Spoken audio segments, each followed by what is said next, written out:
నీ అత్యధికమైన ప్రేమను బట్టి నీ బిడ్డలుగా మమ్మల్ని ప్రేమించి ఈ యొక్క స్థలంలో మరొకసారి నీ ఉన్నతమైన మాటలను తెలియపరచడానికి నాకు మహద్భాగ్యమును ప్రసాదించారు. మీకు వందనాలు. వచ్చిన ప్రతి ఒక్కరికి వినగలిగే చెవులను గ్రహించే హృదయాన్ని అనుగ్రహించండి. మాట్లాడబోతున్నటువంటి నాకు నీ సహాయం ఇచ్చి నడిపించి ఆది నుంచి అంచె వరకు నీ మహిమకరంగా జరిపించమని యేసువారి పరిశుద్ధ నామమున ప్రార్థన అడిగి వేడుకొనుచున్నాము తండ్రి, ఆమేన్. ఈ అవకాశం ఇచ్చిన తండ్రి అయిన దేవునికి, కుమారుడైన యేసుక్రీస్తు వారి ద్వారా వందనాలు తెలియజేస్తున్నాం. అలాగే ఇక్కడికి వచ్చినటువంటి మీ అందరికీ కూడా ప్రభు అయిన యేసుక్రీస్తు వారి నామంలో వందనాలు తెలియజేస్తున్నాం. లోకానికి తెలియని బైబిల్ రహస్యాలు అనేటువంటి ఒక చక్కనటువంటి సందర్భంతో, అంశంతో మీ ముందుకు రావడం జరుగుతుంది. అయితే ఈ వారం ఒక మంచి సందర్భాన్ని ఈ నెల మీకు చెప్పాలని ఆశ కలిగి ఉన్నాం. అదేమిటంటే, క్రీస్తు జన్మ ఇశ్రాయేలుల కొరక లేదా సర్వమానవాళి కొరక అంటే చాలామంది ఏమన్నారు అంటే, ఈ మధ్యకాలంలో ఇశ్రాయేల్ అనేటువంటి దేశం, ఇజ్రాయేల్ దేశం అనేది, యెరూషలేము అనేటువంటి పట్టణం అనేది మన దేశంలో ఉన్నవి కాదు, మన జాతి కాదు, వారు మన చట్టం వారికి లేదు, మన ఆహారపు అలవాట్లు కూడా వారికి దగ్గరకు రావు, ప్రతి విషయంలో వారు మనకు భిన్నంగానే ఉన్నారు. ఎక్కడో ఆసియా ఖండములో ఒక దేశంలో పుట్టినవాడు భారతదేశంలో ఉన్నటువంటి ప్రజలకు ఎలా రక్షకుడు అవుతాడు? అక్కడ పుట్టినవాడు మన జీవితాన్ని ఎలా బాగు చేస్తాడు? వారి జాతి కొరకు, వారి జాతిని ఉద్ధరించడం కొరకు పుట్టిన వాడిని మన జాతి మీద బలవంతంగా రుద్దుతున్నారు అనేటువంటి భావన మనకు కనబడుతూ ఉంటుంది. కూర్చున్నటువంటి విషయాలలో చాలా అపార్థం చేసుకున్నవే అనేటువంటిది పర్టికులర్గా కనబడుతుంది. యేసు ఇశ్రాయేలుల కోసమే పుట్టాడు, ఎందుకంటే సిలువ వారి కోసమే మోసాడు, మరణించింది వారి కోసమే మరణించాడు. ఈ దరిద్రం మనకెందుకు పులుముతున్నారని కొందరు అసహ్యంగా మాడితే, ఈ మధ్యన దయ్యం మరి కొంచెం తెలివితేటలుగా మీ బైబిలే చెప్పింది, మీ బైబిలే చెప్పిందని దయ్యం పెట్టినటువంటి బోధకులు మరి కొందరు వచ్చారు.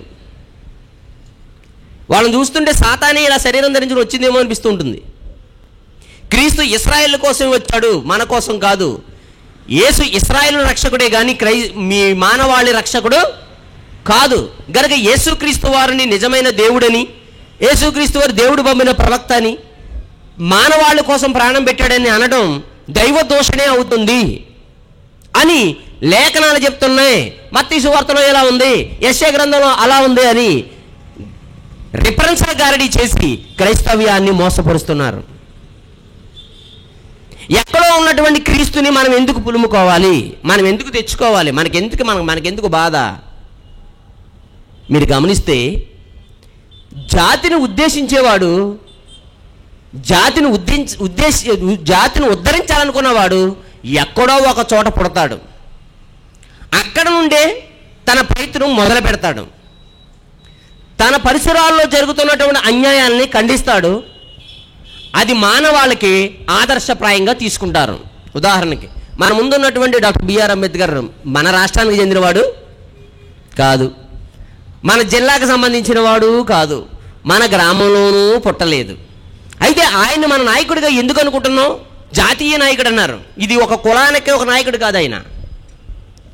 అతను భారతదేశంలో పుట్టినటువంటి మనుషులలో ఒక రత్నం లాంటి వాడు గనక భారతరత్నాన్ని ఆయనకిచ్చి ఈయన అందరి నాయకుడు. ఎందుకంటే ప్రజలందరికీ అవసరమైనది, భారతదేశంలో ఉన్న ప్రజలందరికీ అవసరమైనది ఏదో ఆయన చేశాడు. లేకపోతే జవహర్లాల్ నెహ్రూ, అతను కూడా అందరికీ అందుకని ఒక ప్రాంతానికి, ఒక కులానికి, ఒక మతానికి చెందినవాడు కాదు. ఇలా జాతి కోసం పుట్టిన ఒక సోక్రటీస్ కానీ, ఒక గౌతమ బుద్ధుడు కానీ, లేదా మహాత్మా గాంధీ కానీ, ప్రపంచంలో పుట్టినటువంటి తత్వవేత్తలు కానివ్వండి, ఆధ్యాత్మికవేత్తలు కానివ్వండి, సంఘ సంస్కర్తలు కానివ్వండి, ఎవరైనా సరే వీళ్ళని ఒక కులానికో, ఒక వర్గానికో, ఒక ప్రాంతానికో చెందినవారు అని ఎవరో చూడరు. మా నాయకుడు అంటారంతే, మాకు మార్గాన్ని చూపించిన వాడు అంటారంతే.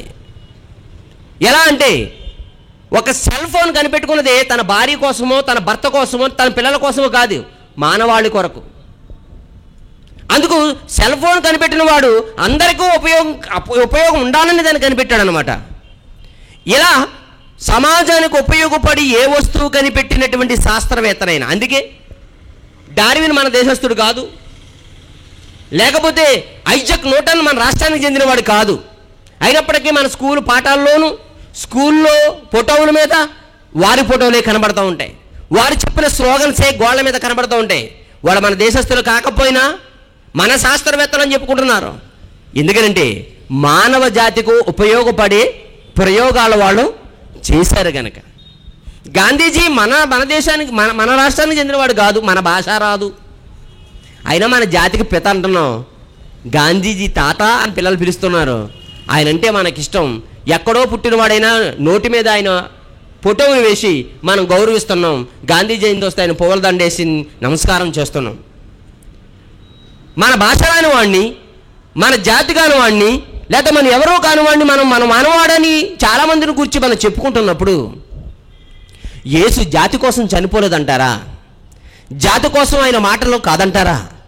జాతి కోసమే ఆయన బోధలు కాదంటారా? ఏ జాతి అది? దేవుని నుండి పుట్టుకొచ్చిన మానవ జాతి. ఈ మొదటి మానవుడికి కులం లేదు, ఈ మొదటి మానవుడికి మతం లేదు, ఈ మొదటి మానవుడికి వర్గం లేదు, ప్రాంతీయ తత్వం లేదు. వాడు ఎక్కడి నుంచి పుట్టుకొచ్చాడు? వాడి కులం ఏంటి? ఎవరికి పుట్టాడు వీడు ఏ మతానికి చెందినవాడు అని చెప్పడానికి ప్రారంభంలో వీటన్నిటికీ బేస్ లేదు. ఒకవేళ ఎన్ని మీరు మాట్లాడుకోవస్తే ఆ మొదటి మానవుడికి ఉన్నటువంటి తండ్రి ఎవరైతే ఉన్నారో ఆ తండ్రిది ఏ మతం అయితే ఆ మానవుడిది అదే మతం. ఆ మొదటి మానవుడికి ఉన్న తండ్రి ఏ కులం అయితే ఈ మానవుడిది అదే కులం. అయితే ఈ మొదటి మానవుడికి తండ్రి ఎవరు? ఆయన కులం ఏంటి? గోత్రం ఏంటి? మీరు అడుగుతారా? అయితే అడగండి. లూకాసు వార్త 3వ అధ్యాయం 38. కైనాను ఎనోషుకు పుట్టాడు, ఎనోషు షేతుకు పుట్టాడు, షేతు ఆదాముకు పుట్టాడు అన్నాడు. ఆదామనగా మొదటి మట్టి నుండి పుట్టుకొచ్చిన నరుడు. నరుడు అనగా రక్త మాంసములు కలిగిన వాడు అని అర్థం. మొదటి మానవుడు. ఇతర మానవుడు కైనాను ఎనోషుకు పుట్టాడు, ఎనోషు షేతుకు పుట్టాడు, షేతు ఆదాముకు పుట్టాడు. అంటే వెనక నుంచి లెక్కేసుకొస్తే మొదటి మానవుడు ఎవరో తెలుస్తుంది. ఆ మొదటి మానవుడు ఎవరో చెప్తుంది బైబిల్, ఆదాము. అయితే కైనాను ఎనోషుకు పుడితే, ఎనోషు షేతుకు పుడితే, షేతు ఆదాముకు పుడితే, ఆదాము ఎవరికి పుట్టాడంటే రాస్తుందో చూడండి, ఆదాము దేవునికి కుమారుడు అని రాస్తుందో చూడండి. ఆదాముకు తండ్రి మానవుడు కాదు, ఆదాముకు పుట్టినటువంటి పిల్లలకే తండ్రి మానవుడే అంటే ఆదాము. కానీ ఆదామును పుట్టించినటువంటి వాడు తండ్రి ఉన్నాడే, ఆయన నరుడు కాదు. అది కాదు, ఆదాముకు తండ్రి ఎవరట? ఆదాము దేవునికి కుమారుడు అని రాస్తుంది చూడండి. ఆదాము దేవునికి కుమారుడైతే ఆ దేవుడిది కులం ఏంటి? ప్రపంచంలో ఎవరైనా చెప్పాలి. మన దేశంలో కూడా దేవుడికి కులాలు పెట్టారు, తప్పు. ఆ దేవునికి కులం లేదు, ఆ దేవునికి మతం లేదు. ఆయన ఒక సంకల్ప ప్రకారంగా ఆ మనిషిని పుట్టించాడు, కలిగించాడు. ఆ మనిషిని గురించి మనం మాట్లాడుకుంటూ పోతుండే ఎంత చక్కనటువంటి విషయాలు కనబడుతున్నాయండి ఇక్కడ. ఈ మొదటి ఆదాము చేసినటువంటి దేవుడిది కులము గోత్రము మనం చూడం. దేవుడిని అవన్నీ ఎందుకు అంటగడతామండి అని. ఎందుకంటే దేవుడు ఆత్మ గనుక అని యోహాను సువార్త 4:24లోనే రాయబడి ఉంది. దేవుడు ఆత్మ. ఆత్మ అనగా ఇంగ్లీషులో స్పిరిట్ లేదా శక్తి అన్నాడు. భూమి మీద చాలా శక్తులు ఉన్నాయి. శాస్త్రవేత్తలు చెప్పారు. విద్యుత్ శక్తి అన్నారు, ఇంధన శక్తి అన్నారు. అప్పుడు ఆ కరెంట్ లైన్ మెన్ దగ్గరకో ఏఈ దగ్గరకో వెళ్ళి, అయ్యా కరెంట్ అనే విద్యుత్ శక్తి కులం ఏంటి అని అడగండి. ఏదో కులం చెప్పడం బాబు రాసుకుంటాను కరెంట్ బిల్లు మీద అన్నారు అనుకోండి. నేను చెప్పడం ఎందుకు, మీ కరెంట్ ప్లగ్లో పెట్టి అదే చెప్తుందండి. మేము చెప్తే మీరు ఎన్నరో అందులో పెట్టారనుకోండి, కరెక్ట్గా చెప్పద్ది. మీరు గమనించండి, గట్టిగా కొట్టిందనుకో, ఓహో ఇది ఫలానా కులం ఏమో అని తెలుస్తుంది. కనుక శక్తి యొక్క కులం ఏంటి అంటే శాస్త్రవేత్తలు అడగండి, శక్తికి కులమా అన్నాడు. నిజమే. అయితే దేవుడు కూడా శక్తి, ది గ్రేట్ అట్రాక్టర్ అంటే ఈ ప్రకృతిని కలిగించిన మహాకర్షక శక్తి ఉంది. ఆ శక్తికి కులం లేదు. మీరు కులం కులం కులం అనుకుంటున్నారే, అది లేదు. అయితే మరి ఆ శక్తికి కులం లేనప్పుడు ఆ శక్తే కదా ఈ ఆదాముకి తండ్రి, ఆ శక్తే కదా ఈ ఆదాముకి తండ్రి. కాకపోతే తండ్రి కనపడ్డో కొడుకు కనపడ్డే.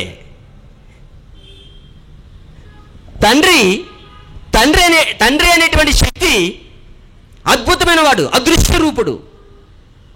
కుమారుడు అనేటువంటి శక్తి భౌతిక రూపుడు, పదార్థ రూపంతో ఉన్నాడు.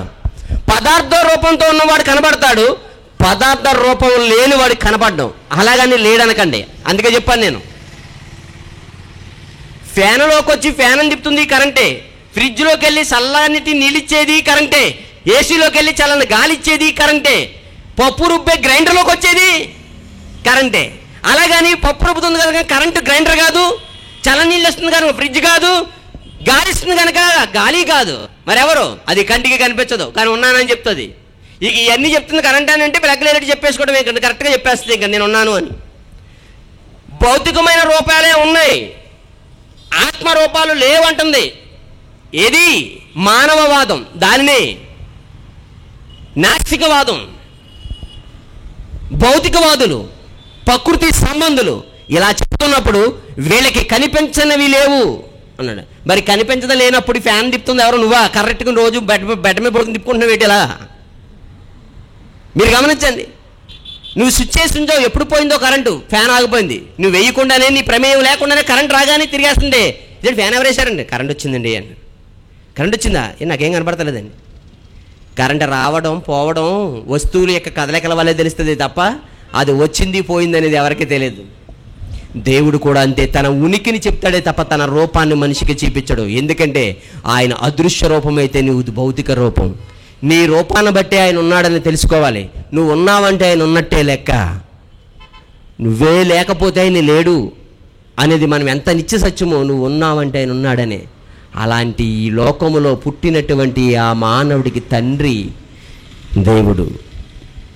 అందుకే అందరికీ తండ్రి అయిన దేవుడు ఒక్కడే. వంశవృక్షం రాసుకుంటూ పోండి, ఓ పెద్ద చెట్టు వేసుకోండి, ఏర్లు కొమ్మలు ఆకులు పిందులు అన్నీ వేసుకుని వెళ్ళండి.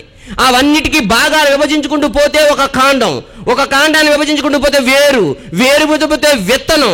ఎవరు ఆ విత్తనం అని ఆలోచిస్తే అందరికీ తండ్రి అయిన దేవుడు ఒక్కడైన అందరిలోనూ వ్యాపించి అందరిలో ఉన్నాడు.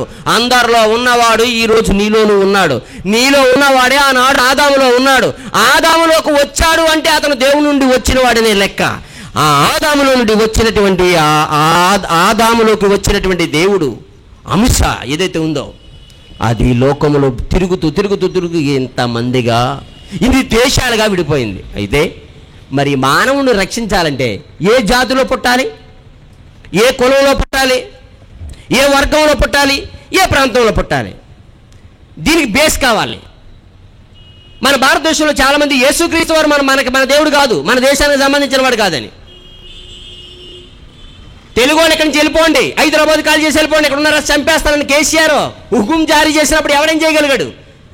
పెట్టుబడులన్నీ అక్కడ పెట్టి హైదరాబాద్ను చక్కని సిటీగా తయారు చేసినటువంటి చంద్రబాబు మనందరం మూటములు చదువుకుని ఇస్రాయేల్ లాగా ఐగుప్తు నుంచి కానాను వచ్చినట్టుగా అక్కడైతే వాళ్ళని దోచుకుని వచ్చారు. మన వాళ్ళు ఏమి దోచుకుని అంతా దోసేసి వచ్చారు.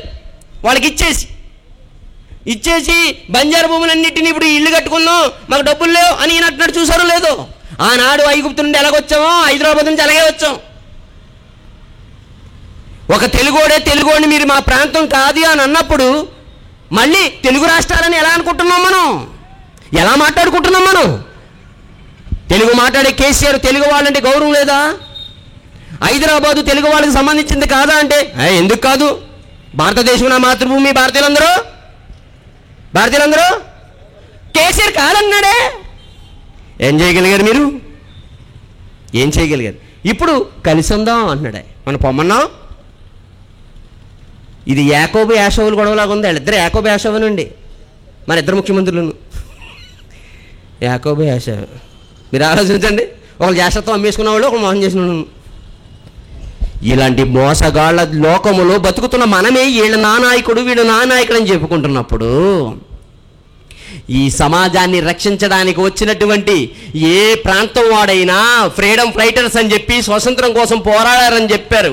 ఎందుకంటే బ్రిటిష్ వాళ్ళు భారతదేశాన్నంతటికీ ఉన్న వాళ్ళు తెల్లవాళ్లే కనుక అక్కడ హిందీ వాడు పోరాడినా తెల్లవాడి మీదే పోరాడాడు. ఇక్కడ మన్యులో బాణం పెట్టుకుని అల్లూరి సీతారాం పోరాడినా తెల్లవాడి మీదే పోరాడాడు. గుండెలు చీల్చిన వెచ్చని ఉక్కు మనిషిగా చెప్పుకుని వల్లభాయ్ పటేల్ గుజరాత్ నుండి పోరాడాడు. గుజరాతీ మాట్లాడేవాడు మనకు సంబంధించిన వాడు కాదు, హిందీ మాట్లాడేవాడు మనకు సంబంధించిన వాడు కాదు, లేకపోతే మలయాళం మాట్లాడేవాడు మనకు సంబంధించిన వాడు కాదు, లేకపోతే ఒడియా మాట్లాడేవాడు మనకు సంబంధించిన. కానీ మన జాతీయ నాయకులని చెప్పుకుంటున్నాం, మనం చదువుకుంటున్నాం, గౌరవిస్తున్నాం, వాళ్ళని సత్కరిస్తున్నాం. ఇంతకంటే తీసిపోయాడు ఆ యేసుక్రీస్తు వారు. ఈయన జాతి నాయకుడు కాదా? జాతిని ఉద్ధరించడానికి వచ్చాడంటే నువ్వు ఒప్పుకోవడానికి నీకేమైనా అంటే ఈ జాతి నాయకులను ఎవరినే మతంలో పెట్టలేదండి. కానీ యేసుక్రీస్తు వారిని ఒక్కరినే మతంలో పేడిస్తాడు. దానికి ప్రధానమైన కారణం తత్వవేత్తలు కాదు, లేకపోతే సంఘ సంస్కర్తలు కాదు, ఎవరు కాదు, కేవలం యేసును ఎమ్మామనుకున్న వాళ్ళే ఆయన మతంలో పెట్టేశారు. ప్రధానమైనటువంటి గూండాలు, దొంగలు ఎవరన్నా ఉన్నారంటే వీళ్ళే. యేసుక్రీస్తు వారు ఒక సంఘ సంస్కర్త. ఎన్నో సంస్కరణలు యేసుక్రీస్తు వారు అడుగుపెట్టిన దగ్గర నుంచి మానవుడు ముఖ చిత్రం మారిపోయింది, మానవుడి యొక్క స్థితిగతులు మారిపోయాయి, మానవుడి జీవన శైలి మారిపోయింది, ఆలోచన శైలి మారిపోయింది, భావాలు మారిపోయాయి. బతకడం అనేటువంటి దేని కొరకు అన్నది అర్థమైపోయింది. భౌతికమైన ఆలోచనలు పోయాయి, ఆత్మ సంబంధమైన ఆలోచన ప్రారంభమైపోయాయి. భౌతికమైనదే సృష్టి దేవుడు అనుకున్న కాలం పోయింది. సృష్టిని కలిగించిన సృష్టికర్త ఉన్నాడనేటువంటి భయంకరమైన లోతైనటువంటి భావాలు బయటకు వచ్చేసాయి. ఎప్పుడు? క్రీస్తు 2000 సంవత్సరాల తర్వాత భూమి మీద ఎప్పుడైతే అడుగుపెట్టి 30 ఏట ఆయన బాప్తిసం తీసుకుని పరలోక రాజ్యము సమీపించున్నది, మారు మనసు పొంది సువార్తను నమ్మండి అని ఎప్పుడైతే ఆయన నోట నుండి వాక్కు బయలుదేరిందో, అదిగో సియోనుల నుండి ధర్మశాస్త్రమును, యెరూషలేముల నుండి ఆయన వాక్కు బయలువెడుతుందన్నాడు. వాక్కు మనిషి ఎంత ప్రభావితం చేస్తుందో మీకు తెలియదు కాదు. మోడీ ఎక్కి అతి తక్కువ కాలంలోనే ఎక్కువ మందిని ఫేవరెట్స్ పెంచుకున్న కారణం తెలుసా మీకు? వాక్కు, మాట. ఎన్నో దేశాలు పర్యటించి మాట్లాడే ప్రతి చోట ఇండియా గురించి లేదా దేని గురించో గొప్పగా మాట్లాడుతుంటే ప్రతి వాడు ఆయన వాక్కుకి కరతాళ ధ్వనులు ఇస్తున్నారంటే ప్రధానమైన వాక్కు. ఈ లోకంలో ఒక గాంధీజీ ఇచ్చింది వాక్కు పిలుపు. సత్యాగ్రహం లేదా ఉప్పు సత్యాగ్రహం లేదా క్విట్ ఇండియా లేదా ఉప్పు సత్యాగ్రహం, ఇలాంటి వాటన్నిటికీ వాక్కు. అక్కడ వాక్కు బయలుదేరింది, ఇక్కడ ఉద్యమాలు ప్రారంభమైపోయాయి. దీని అంతటికి ప్రధానమైన కారణం మాట కాదా? ఈ మాట ఒక రాష్ట్రంలో ప్రారంభమైంది, ఒక జిల్లాలో ప్రారంభమైంది, ఒక గ్రామంలో ప్రారంభమైంది. కానీ ఇది దేశ ప్రపంచానికి నడిబొడ్డులో ఉన్న ఒక యెరూషలేములో నుండి బయలుదేరింది. అప్పటి నుండి మానవుడు ముఖ చిత్రం మారిపోయింది. ఆలోచించడం ప్రారంభించారు. ఆనాటికే సోక్రటీస్ లాంటి వాళ్ళు ఎంతో మంది మానవతావాదులు ఉన్నారు. మానవతావాదులు కాదు, మానవవాదులు. మానవతావాదులు అంటే కాతో కూతో దేవుని గురించి తెలుసుకుని లేని వాడికి ఏదో చెయ్యాలి, బట్టలు ఇవ్వాలి, దాహం ఇవ్వాలన్న వాళ్ళని మానవతావాదులు అంటారు. దేవుడు లేడు, మన పొరుగువాడికి మనం చేయాలి అంతే అన్నది మానవవాదం. ఈ మానవవాదులు అప్పుడే ఉన్నారు. మానవుడు సొంతంగా ఆలోచించాలి, సొంతమైన ఆలోచనలు ఉండాలి, తనకు తానుగా ఎదగాలి, దేవుడేంటి మతమేంటి ఇవన్నిటిని పక్కన పెట్టి అనేటువంటి వాదాలు అప్పటికే ఉన్న నాటి కాలములో అలాంటి వాదాన్ని తొక్కి కొండల కంటే ఎత్తుగా శిఖరం మీద ఏర్పరచబడినటువంటి ఒకే వాక్కుకు సంబంధించినటువంటి జనాంగం ఎవరైతే ఉన్నారో వారి శిష్యులు మాత్రమే. ఆ శిష్యులకు శిష్యులు అంటే ఎవరి శిష్యులని అంటామని అప్పుడు పెట్టి వచ్చినటువంటి పేరే. అంత్యోక్యలో మొట్టమొదట శిష్యులు క్రైస్తవులు అనబడి అప్పటి నుంచి స్టార్ట్ అయింది క్రైస్తవుడు అనేటువంటి పేరు. అప్పటి నుంచే ప్రారంభమైంది. ఈ క్రైస్తవులు సంఘ సంస్కర్తలుగా మారాలి, ప్రజలలో ఉన్న మూఢనమ్మకాలు పారద్రోలాలి, ప్రజల అవసరాలు తెచ్చడానికి ప్రతి నిత్యం పనిచేయాలి, ఒక ప్రభుత్వం కంటే అందరికంటే బలంగా పనిచేయాలి. కానీ వీళ్ళలో కొందరు సాతాను యొక్క అనుచరులు దూరి, మీరు గమనించండి, ఒక మంచి కార్యక్రమం చేస్తున్నప్పుడు దాన్ని పాడు చేయాలనేటువంటి ఆలోచనలు ఎలాగైతే ఉంటాయో అలాగే క్రీస్తు యొక్క ఆలోచన చెడగొట్టడానికి ఇందులో కొందరు దూరి యేసు నిన్ను మేము రాజుగా చేస్తాం అన్నారు, కిరీటం పెట్టబోయారు. ఏం జరిగిందో చూడండి. అప్పుడు యోహాను సువార్త 6వ అధ్యాయము 15వ వచనం. ఆయన అనేక మందికి ఇంచుమించు 5,000 మందికి రొట్టెలను పంచిపెట్టాడు. రొట్టెలని తినేశారు. అబ్బా, కష్టపడకుండా ఎంతమందికి ఒక్క దాటినా ఏమీ చేయకుండా, వంటలు వండకుండా ఏమీ చేయకుండా 5,000 మందికి ఏకదాటగా భోజనం పెట్టగలిగాడంటే సమాజానికి ఎలాంటి వాడు ఉండాలి? అమ్మ క్యాంటీన్ లాగా ఇది డాడీ క్యాంటీన్ లా ఉంది. ఇది చాలా బాగుంది. వండుగా అవసరం లేకుండా, శ్రమ లేకుండా ప్రార్థనకు వస్తే భోజనాలు. అమ్మ క్యాంటీన్ ఉండిపోయింది, అమ్మలేదు. కానీ ఈరోజు అలాంటి భోజన వసతి కలిగిస్తున్నాడు కనుక ఎలాంటి వాడు మనకు ముఖ్యమంత్రి కావాలి అన్నట్టుగా ఏం చేశారంటే 14 వచ్చిన ఆ మనుషులు యేసును చూసి, నా సూచక్రియను చూసి, నిజముగా ఈ లోకమునకు రాబోవు ప్రవక్త ఈయనే అనుకుని వారిలో ఒక మీటింగ్ వేసుకుని అత్యవసర క్యాబినెట్ భేటీ ఒకటి జరిగిందట అక్కడ. ఈ రొట్లు గడి తినేసిన తర్వాత ఒక క్యాబినెట్ భేటీ జరిగింది. ఏంటంట, యేసుని రాజుగా చేస్తే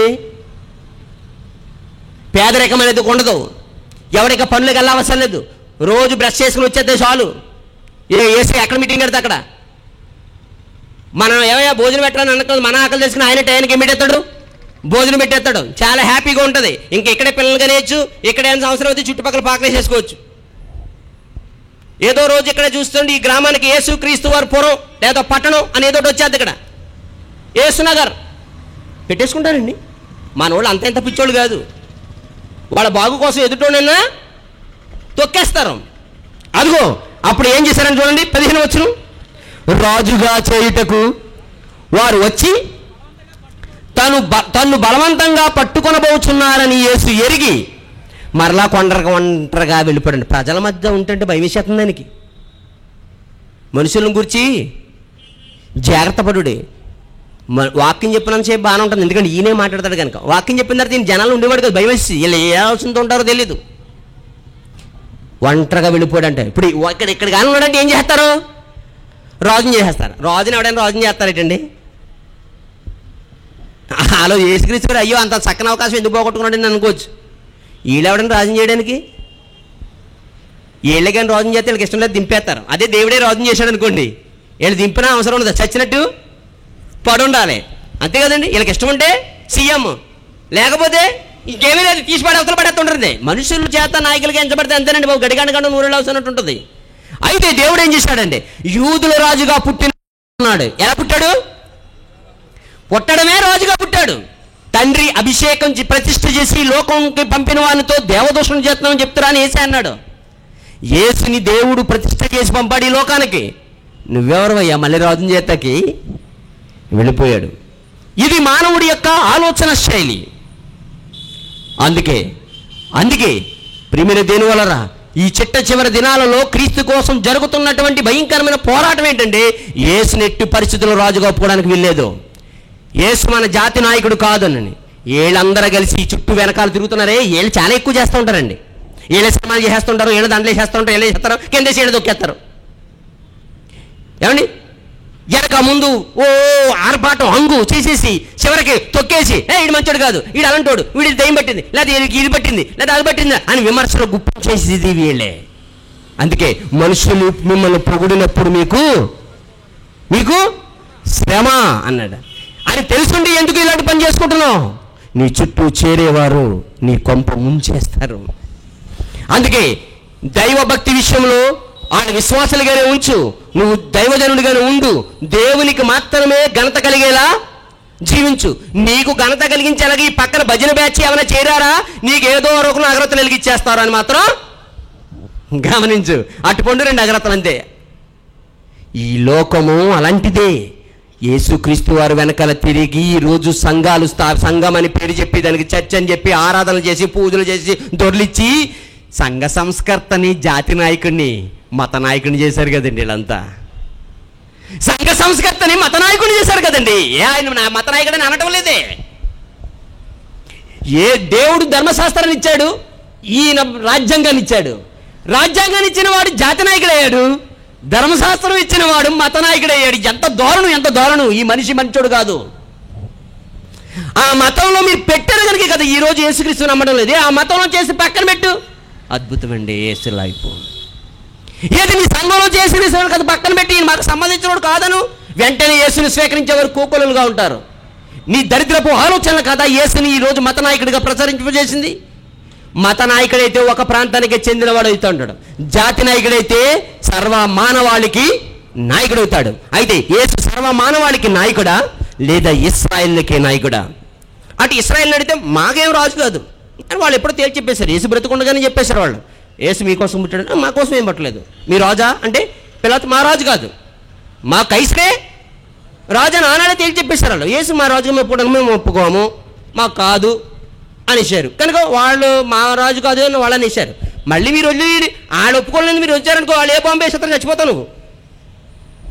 వాళ్ళు యేసు మా రాజు కాదని ఒప్పేసుకున్నారు, వాళ్ళు వదిలేశారు. ఇంకా వాళ్ళ జోలికి వెళ్ళక నువ్వు ఇశ్రాయేల్కి సంబంధించిన వాడా అంటే లేఖనాలు ఏం చెప్తున్నాయని అనొచ్చు, నువ్వు వాళ్ళ దగ్గరికి వెళ్ళొద్దు. ఇంకా ఇక నీ పరిస్థితి, యేసు నీకు సంబంధించిన వాడా అని అడుగు.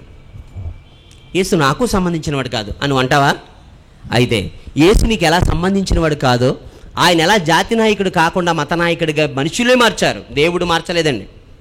అందుకే యేసుక్రీస్తు వారు ఈ దేవాలయాన్ని పడగట్టండి, చాలా 40 సంవత్సరాలు అయిపోయింది, కూలిపోద్ది. ఇండోనేషియాలో కూలిపోయిందండి కదండి, ఆరాధన జరుగుతుండగానే.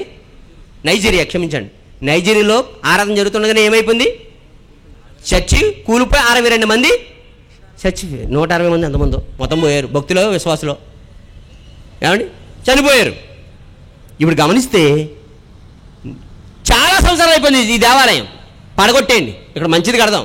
నా దగ్గర చాలామంది 5,000 మంది 7,000 మంది వస్తున్నారు, కనీసం ఒక్కొక్క మనిషి 1000 రూపాయలు ఇచ్చినా 2,000 కాయంతో చిల్లర దొరకదు కదా, మీరు 1000 రూపాయల కంత ఇంకెందుకు, 1000 రూపాయల కంత లేవు కదా, ఇంకా 2,000 ఇచ్చినా చిల్లర దొరకకుండా ఒక ఏకదాటిగా పట్టుకెళ్ళిపోయి కట్టేసుకోవచ్చు, ఇంకా మొత్తానికి బాగుంటుంది, ఓ మంచి మందిరం కడదామని అన్నాడండి యేసుక్రీస్తు ఎక్కడన్నా? పేతురు అక్కడికే అన్నాడు, ప్రభువా నీకొకటియు, ఏలేకొకటియు, మోసేకొకటియు, పర్ణశాల వేద్దాం, స్వస్థశాలలు కాదు ఉండవు, ఇంకా నయమే, అవి మనోళ్ళు వేస్తారు, అవి వాళ్ళకి చేత కదండి పాపం, చాలా మంచి చూడండి బాబు. మనోళ్ళు అయితే ఒకవేళ శాల వేయాలంటే ఏమేస్తారు? స్వస్థశాల. అదే ఆ భక్తులు వేయాలంటే ఏమేస్తారు? పర్ణశాల. ఇక్కడ వేసేస్తాం అని అన్నారు. అప్పుడు యేసుక్రీస్తు వారు మాట్లాడలేదు, కానీ పైన చూడండి, నోరుమేయండి, మీకు కుదురుగా ఉండండి, మీరు వెనకాల ఆయన ఏం చెప్తాడు, ఎజ్జేడు మనిషి మీరు పర్ణశాల వేస్తాను, స్వస్థశాల వేస్తాను, లేకపోతే పాకేస్తాను, గుడి చేస్తాను, షెడ్ వేస్తాను, దండ లేదా సందా జెండేసి 1 కోటి రూపాయలు చచ్చి కడతానంటే బయటికి గిండెత్తను మెడబెట్టి. ఆయన ఏం చెప్తాడు వినండి, అందా లేదా పైనుంచి స్వరం, ఆయన చెప్పింది వినండి, మీరు సొంత డైలాగులు చెప్పకండి ఆయన దగ్గర. అంటే ఈరోజు పొలోమని కట్టేసి చిన్నది పడగొట్టేసి పెద్దది పడగొట్టేసి అందులో తీసుకెళ్ళి యేసుక్రీస్తుని కూర్చోబెట్టారు. గుడిలో కూర్చోబెడితే మత నాయకుడు కాకపోతే సంఘనాయకుడు ఎలా అవుతాడు చెప్పండి? ఇప్పుడు మీరు మీ దేహము దేవాలయం అన్నాడు, ఇది ఉంచితే ఏమండి గాంధీజీని హృదయంలో ఉంచుకోండి అని ఒకంటారు, లేదంటే విగ్రహంలో ఉంచండి అని ఒకరంటారు. ఇలా ఎవరున్నా ఇదేమీ కాదు, గాంధీ చెప్పిన మాటల్లో ప్రకారం బతికితే చాలు, అదే గాంధీ మార్గం అని అన్నారన్నాడు. యేసు అలా ఉంచుకోవడం చేత కాదేటండి మీకు? గుడి కట్టేయాలా ఆయనకి, అందులో ఆయన ఫోటో పెట్టేయాలా, లేకపోతే సిలు పెట్టేయాలా, పెట్టేసి ఆరాధన చేసుకుందాం, దొరలేద్దాం, గంతేద్దాం, తన్నేద్దాం, కుమ్మేద్దాం అనుకుని పరుగులు. ఏంటండి ఇదంతానంటే వీళ్ళందరూ ఎవరనండి? క్రైస్తవులండి. నాయకుడు ఎవరు? క్రీస్తు కాదు.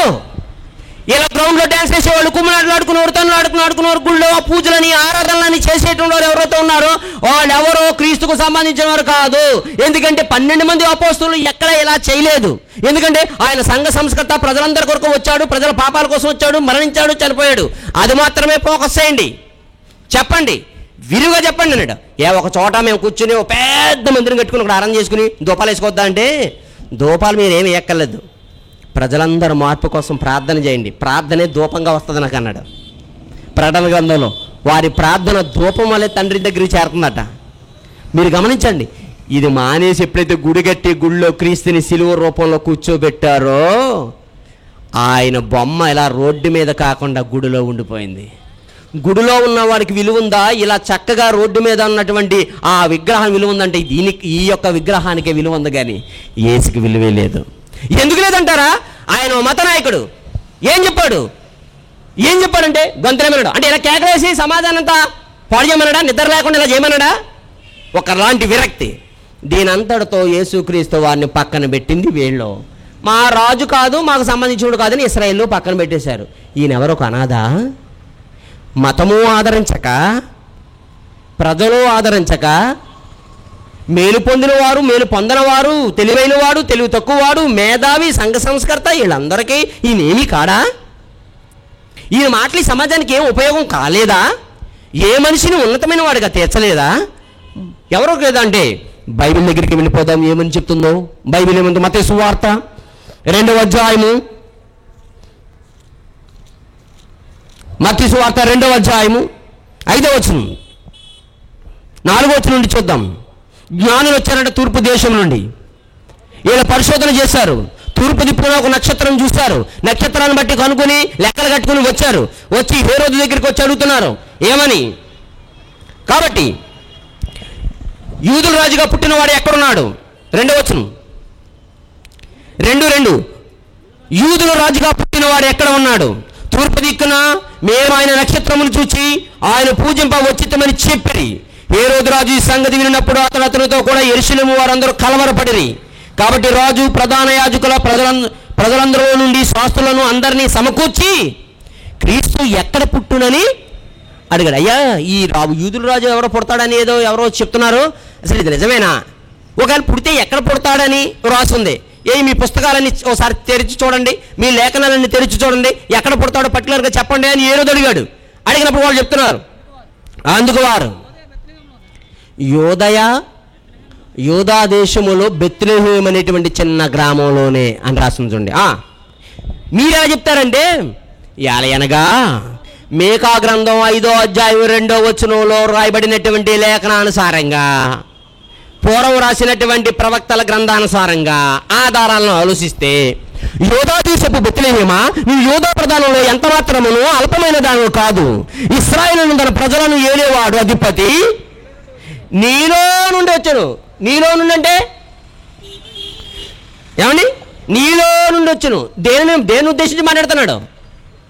యోధా దేశపు బెత్లెహేమా, యోధా దేశపు బెత్లెహేమా, బెత్లెహేముతో చెప్తున్నాడు. యోధా దేశంలో ఉన్న బెత్లెహేముతో, యోధా దేశపు బెత్లెహేమా, నువ్వు యోధా ప్రధానంలో ఎంత మాత్రమును అల్పమైన దానివి, చిన్న గ్రామం అని అనుకోకు. నువ్వు ఏ సంఘ సంస్కృతి పుట్టిన పల్లెటూరులోనో ఏదో మారుమూల గ్రామంలోనో పుట్టి అతను వేదన పడే, దేని మీదో బాధపడు, దాని మీద ఏదో సాధించాలి, మానవాళికి బానిసత్వపును విడుదల కలిగించాలని అక్కడి నుంచే పుట్టుకొస్తాడు. ఎక్కడో పల్లెటూరులో పట్టణాలకి చివరిలో ఉన్నటువంటి పంట పొలాల్లో పండేటువంటి ఆహారం సిటీలో నూడిల్స్ అనో ఫ్రైడ్ రైస్ అనో లేకపోతే మట్టి మసానం అనో తింటలేదు మీరు. ఇవన్నీ సిటీలో రోడ్ల మీద పండిస్తున్నారా? హైవేల మీద పండిస్తున్నారా? చెప్పట్లేదండి మీరు. హైవేల మీద పండించరు, లేకపోతే అపార్ట్మెంట్ల మీద పండించరు. ఎక్కడో పల్లెటూరులో ఒక మారు మూల పండుతున్న ఈ రకరకాల పంటలు, రకరకాల కూరగాయలు, రకరకాల పళ్ళు, పువ్వులు, ఇవన్నీ మనుషుల్ని ఆనందింపజేయడానికి, రుచులతో ఉల్లాసింపజేయడానికి తెల్లవారేసరికి నీ మార్కెట్లో కలకలలాడిపోతూ ఉంటాయి. ప్రవసూతం అందమైనటువంటి ఆకర్షణతో నిన్ను ఆకర్షిస్తూ ఉంటాయి. కూరగాయలు కొనగానే ఈ రోజు కాలీఫ్లవర్ వండేసుకోవాలనుకుని ఈ కాలీఫ్లవర్ మీద పడిపోతూ ఉంటాం, లేదా బీరకాయలు వండేసుకోవాలని బీరకాయల మీద పడిపోతూ ఉంటాం. వాటి యొక్క జీవితాలు పట్టణ వాసనలో పెరిగినవి కాదు, గ్రామాల్లో ఎక్కడో మారుమూల పండినవండి. ఏది చుట్టుపక్కల కందులు ఎక్కడ పండుతున్నాయో చెప్పండి, మీకు కనబడి మేము చుట్టూ సరంగా చాలా ఏరియాలో సువార్తకి వెళ్తాం, చుట్టుపక్కల ఎక్కడ కందులు కనపడం. మరి రోజు కందిపప్పు వండుకుని సాంబారు కాచుకున్న వాళ్ళకి ఎక్కడి నుంచి వస్తుంది? అది ఎక్కడో పల్లెటూరు మారుమూల వర్షాధార పంటలు లేనప్పుడు అక్కడ పండుతున్నటువంటి మెట్ట నేలల్లో పండుతున్నటువంటి గింజలు, ఈ చిరుధాన్యాలు ఈరోజు మనల్ని ఎంతో సాంబారుతో ఆనందపరుస్తున్నాయి. యేసుక్రీస్తు వారి చిన్న గ్రామంలో పుట్టకూడదా? పబ్లిసిటీ కలిగినటువంటి మంచి పట్టణంలో పుడితేనేటి మీరు పబ్లిసిటీ ఇస్తారు. యోధా దేశపు బెత్లెహేమా, నువ్వు యోధా ప్రధానంలో ఎంత మాత్రమే అల్పమైన దానివని అనుకోవద్దు. ఇశ్రాయేలును నా ప్రజలను పరిపాలించు అధిపతి నీలో నుండి అంటే మళ్ళీ దాని గురించి మళ్ళీ 10 నిమిషాలు చెప్పుకొచ్చాను, మళ్ళీ అలాగే చూస్తున్నారు. మీరు ఎలా చూడటం వల్లే మీరు ఎరిపోగలు అనుకుని పాస్టర్ గారు అలాగే రెచ్చిపోతున్నారు. డ్యాన్స్ కట్టేస్తున్నారు 40 అడుగులు వేసుకుని, కోట్లు వేసుకుని, షూట్లు వేసుకుని. అలా చూడకండి, గమనించండి, ఒక్కసారి ఆలోచించండి. బాబు యేసు వచ్చే సమయం దగ్గర పడిపోయింది, ఇంకా అలాగే ఉంటారేటండి బాబు. ప్రశ్నార్థకంగా పెట్టుకోకండి మోకాల్లో, లేదా ఆశ్చర్య పదాలు ఈ రెండు తీసేయండి. ఏమని చెప్తుంటే వావ్ అంటారు, ఏం చెప్పాను ఏం లేకపోతే అలా చూస్తుంటారు. ఏంటో మిస్టర్ బీన్లా ఉంది క్రైస్తవ పరిస్థితి. స్పందించండి, కదలిక రండి అండి. మన సజీవమైన దేవాలయమే కానీ ఒక చోట జీవం లేని ఆలయాలం కాదండి. స్పందించండి బాబు. నీలో నుండే వచ్చినంటే బెత్లెహేములో నుండే వచ్చాను, యోధా దేశం నుండి వచ్చాను అన్నాడు. యోధా దేశం నుంచి వస్తాడు, మా దేశం నుంచి కాదు కదా అన్నాడు. అయితే చిన్న గ్రామంలోంచి వస్తాడా? చిన్న గ్రామం నుంచి వస్తానంటే దావీదు పట్టణం వస్తాడని ఉంది. చూద్దాం, లోకాసువార్త 2వ అధ్యాయం 10వ వచనం. లోకాసువార్త 2వ అధ్యాయం 10వ వచనం. ఆ దేశంలో కొందరు గొర్రెలు కబురు రాత్రి వేళ తమ మందను కాసుకొని చూడగా అంటే ఎడ్వర్డ్ విలియమ్స్ గారు మందను కాసుకుంటారంటే మంట కాసుకుంటారని చెప్పాడు. మంద కాసుకోవడానికి మంట కాసుకోవడానికి తేడా లేదండి. మంట కాసుకుంటారంటే ఏంటి? అది చలికాలం కనుక అన్నాడు. నీ ముఖమేం కాదు, మందన కాసుకుంటున్నారు, మంట కాసుకుంటలేదు. సరిగ్గా చదువు బైబిల్. కింద ఉన్న భూతద్దం కాకుండా పైన ఉన్న అద్దంలో చదివేసి ఉంటావు, నీకు మంట కాసుకున్నట్టు కనబడి ఉంటుంది. కింద భూతద్దం పెట్టుకున్నావు కదా ఇలాగా, అందులో చదువు అలా బాగా కనబడుతుంది. మంట కాదండి. సరిగ్గా చదవండి. అక్కడ 2వ అధ్యాయం 8వ వచనం, లూకాసు వార్త 2వ అధ్యాయం 8వ వచనం. ఆ దేశంలో కొందరు గొర్రెల కాపర్లు పొలంలో ఉండి రాత్రి వేళ తమ మందను కాసుకున్నట్టుందా, మంటను కాసుకున్నట్టుందా చూడండి. రాత్రుళ్ళు మందలను మేపుకుంటూ వాళ్ళ పల్లెటూరులో అలా అలా అలా వారి దేశాలు వెళ్ళిపోయేటప్పుడు రాత్రుళ్ళు కుక్కలు, నక్కలు, అడవి జంతువులు ఈ యొక్క గొర్రెల్ని కబళించేస్తుండేవి, తినేస్తుండేవి. అందుకని రాత్రుళ్ళు మెలకుగుండి ఈ మంద దగ్గరికి రాకుండా కొన్ని కుక్కల్ని, ఇప్పుడు కూడా చూడండి గొర్రెలు మేపుకునే వాళ్ళు కుక్కలను కూడా తీసుకెళ్తూ ఉంటారు. ఆ కుక్కలు ఏం చేస్తారంటే ఏదైనా జ్వరబడినప్పుడు ఈ గొర్రెల మీద దాడి చేసినప్పుడు ఈ కుక్కలు తిరగబడతాయంట అనమాట. వీళ్ళు కూడా ఏం చేసేవారంటే తెల్లవారులు ఈ గొర్రెల్ని తినేయకుండా ఆ మందను కాసుకుంటున్నారట. మందను కాసుకోవడానికైనా మంట కాసుకోవడానికి పిల్లల రేపు నుంచి డిసెంబర్ నెలలో వేసి పుట్టిగా నాటికేస్తారు చూడండి. మంట కాసుకున్నట్టు దోత వస్తుంటే దోత వచ్చి మంటలో పడిపోతున్నట్టు వీళ్ళు మంట కాసుకుంటున్నారా? నువ్వు వెయ్యి లేదు మంట వెళ్ళి తగడిపోతా నీ టెంట నువ్వును. పాస్టర్లు అయినా లేచి రే ఎవరు రా నాటి దగ్గర చేసింది, మంట కాసుకుంటలేదు రా, మందన కాసుకుంటున్నారని రాయన రా అని అన్నారండి. అదే అనరు. టైట్గా ముడేసేసి తాడోటి పాట పాడుకుందాం. రక్షకుండు దించిన 103వ కీర్తన లేకపోతే 20వ కీర్తన 2000వ కీర్తన అని చెప్పి మొత్తం ఎత్తుకొని పాడుకుందాం. పుట్టినాడట ఇప్పుడు 2000 సంవత్సరం ఇంకా అటును మన కొరకు పరమ. ఏమన్నా ఆలోచించండి. ఇంకా పాడుకుంటారు. రేపు మొదలైపోతాయి. ఇంకా నిద్ర ఉండవు, వాక్యాలు ఉండవు, డ్యాన్సులు. ఇప్పుడు రెడీ అయిపోయారు, ప్యాంట్లు కొనేసుకుని జారిపోయి ప్యాంట్లు కట్టారు, రెడీ కుర్రలు అయిపోయారు. మళ్ళీ వెనక తిరిగి ఉంచుంటారు. మనకు పాట డ్యాన్స్ చేస్తాకి ఫుల్ సౌండ్. ఆ జేబిఎల్ బాక్సులు అంటే అయ్యో సౌండ్. పాపం హార్ట్ అటాక్ ఉన్న ముసళ్ళందరూ ఎక్కడో కన్ను కూర్చుంటున్నారు ఇంట్లో ఈ గుండెదాడికి తట్టుకోలేక. ఈ కుర్రోళ్ళు డ్యాన్సులు, ఆడపిల్లల డ్యాన్సులు, సగం డ్రెస్సులు అప్పుడే కొనేసుకున్నారు, మార్కెట్లో ఖాళీ లేదు. ఈ తిరిగే వాళ్ళందరూ వెళ్ళే తిరిగేసేస్తానండి. పాస్టర్ గారి పక్కన ఎవరి తలకమసుడు దిగు అని అనాలి. అనరా ఎంత అందపడిపోతారు. అందులో పాస్టర్ గారు కూడా ఉంటాడండి. పాస్టర్ అమ్మగారు వీళ్ళందరికీ బుద్ధి రాదా? మీరే ఖండించాలా? ఏంటి సార్ ఇది, సిలువ మోసిన యేసుకి డ్యాన్స్ వేస్తున్నారేంటి, ఇది తప్పు కాదు, ఏమిటండి ఇది అని అడిగే ఒక్క ధైర్యం లేదు. ఎందుకంటే మీ భయం, మీ పుట్టినరోజు పాస్టర్ గారు రారేమో అని, చచ్చిపోతే పెట్టలో మీ వాళ్ళని పెట్టుకుని పరదేశమో ప్రియురాల పొర మీద కాదని తీసుకెళ్ళరేమోనని. ఈయన తీసుకెళ్ళకపోతే ఇంటి పక్క కూడా తీసుకుపోతాడు. ఎందుకంటే ఇక్కడ ఉంటే కొంపు కదా. లేకపోతే పట్టపగల వెంకటరావు గారికి ఒక చక్క ఫోన్ కొడతారు, అది 6 వేసుకొచ్చేద్ది, తలకో 10 రూపాయలు వేసుకుంటే తీసుకెళ్ళాడు, ఆడేస్తాడు. పుట్టినవాడు గట్టిగా తప్పదని మీరు గమనించండి. ఏదో గొడవ వదిలిపోద్ది. ఏ పాస్టర్ గారే వచ్చి నీ దినం దెబ్బలా చేయకపోతే స్వర్గం వెళ్ళవేటి? బతకుండగా చేసిన క్రియల మూలంగానే ఎవడైనా దేవుని దగ్గరికి, దేవుని రాజ్యానికి చేరతాడు. చచ్చిపోయిన తర్వాత అంత్యక్రియలు చేసినంత మాత్రాన ఎవడు జయలలిత అంత్యక్రియలు దంతమ చెక్కలతో చేసినా, శశికళ పెట్టినా ఆవిడకి వెళ్ళేది ఏమీ లేదు. బ్రతకుండగా వారి క్రియలు వారి వెంట పోవుచున్నవి. అందుక భయపడుతున్నారు. మీ పుట్టినరోజు రారన్నా మానేసుకో, పుట్టినరోజు రానన్నారా? పుట్టినరోజు మానే.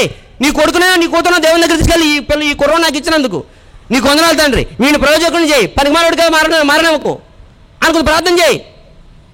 ఆ రోజు పోనీ ఎవరికైనా నువ్వు చేయాలనుకుంటే లేనివాడికో బట్టలే లేకపోతే ఆహారం పెట్టు. యామ ఎలా చేస్తున్నావు అంటే ప్రార్థన ఇచ్చుకోవాలంటే మా పాస్ గారు రానన్నారని, అంటే సత్యంలోకి వెళ్ళానని పోనీ అలాంటి వాళ్ళని. ఒక సత్యంలో బతుకుతున్నందుకు, ఓ సత్యవాక్యాన్ని వింటున్నందుకు క్రీస్తునే వద్దు బరబ్బానే కావాలనుకుందండి ఈ లోకం. ఎన్నో స్వస్థతలు కుష్టివారిని, కుంటివారిని, గుడ్డివారిని బాగు చేసి కొడుకు చచ్చిపోయి అలోలక్ష్మణని ఏడుతున్నటువంటి వెధవరాలికి దగ్గరికి వెళ్ళి కొడుకుని బతికించి ఇచ్చింది. ఆ రోజు వచ్చి నా యేసుని సిలువేద్దని చెప్పలేదు. ఆలోచించండి. సిలువేమో గోపురం దగ్గర పడి చచ్చిపోయి ఎవడు వెళ్ళి ఆ కోనేట్లో పడేయక దిక్కుమాల బతుకుతున్న వాడు అక్కడ నిలబడి నా యేసుని సిలువేయడానికి ఎవడరా మీరు అని ఎదురొచ్చి అవసరమైతే సిలువని ఎక్కుతానని అనలేడు.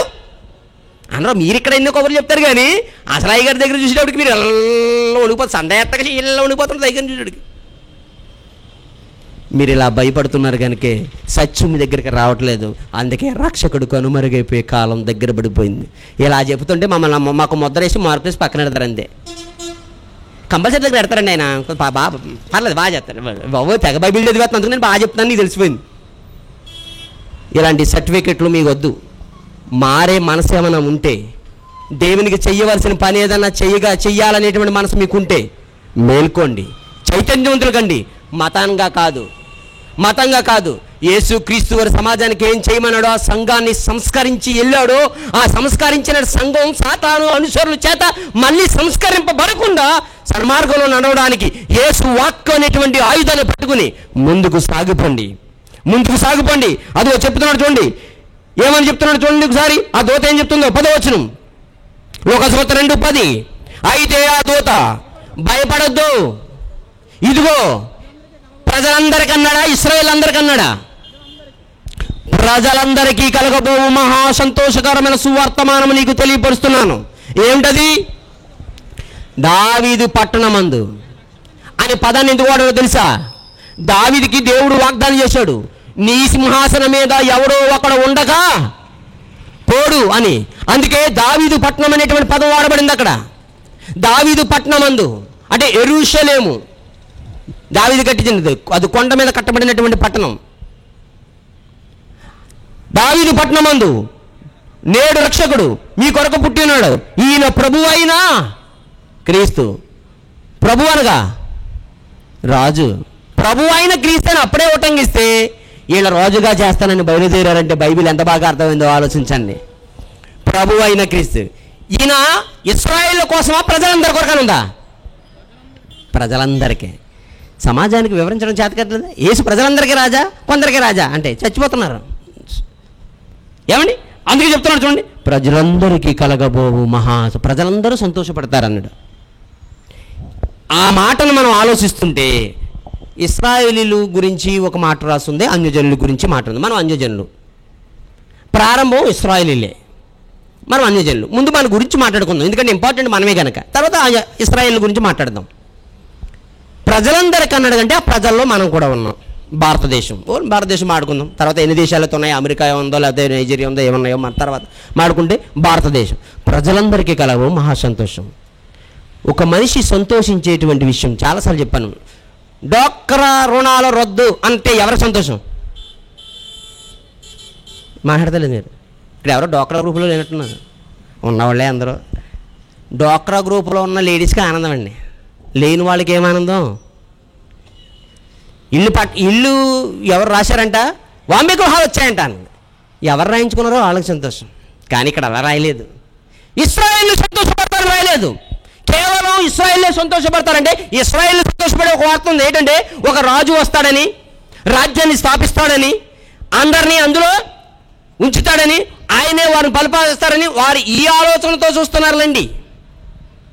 అయితే ఆ ప్రకటన రానే వచ్చింది. కానీ ఇక్కడ ఏం రాయబడిందో అంటే ఎంత చక్కగా ఉందంటే ప్రజలందరికీ అన్నాడు. అయితే మనకి కూడా చదువుతుంది, మనకి కూడా ఉపయోగపడుతుంది. ఏంటది? ఇప్పుడు చదవండి ఏమని అంటున్నాడో ఒక్కసారి ఆ మాటను మనం ఆలోచిస్తే. సుమియోను అనేటువంటి ప్రవక్త దగ్గరికి యేసుక్రీస్తు వారిని తీసుకెళ్లారు. ఈయనకి ఏంటంటే యేసుక్రీస్తు వారిని చూస్తే తప్ప మరణం రాదట. ఈయనకి యేసుక్రీస్తు వారిని చూస్తే తప్ప ఈయన మరణం రాదు. యేసుక్రీస్తు వారిని 8వ దినం సున్నతి చేసిన తర్వాత ఆ సుమియోను దగ్గరికి తీసుకొచ్చారు. ఈ సుమియోను బాలుడుగా ఉన్నటువంటి చిన్న పిల్లడు శిశువుని చేతులు ఎత్తుకుని ఏమని మాట్లాడుతున్నాడో ఒకసారి బైబిల్ తెచ్చాడు. లోకాసువార్త 2వ అధ్యాయము 27 నుంచి చూద్దామండి.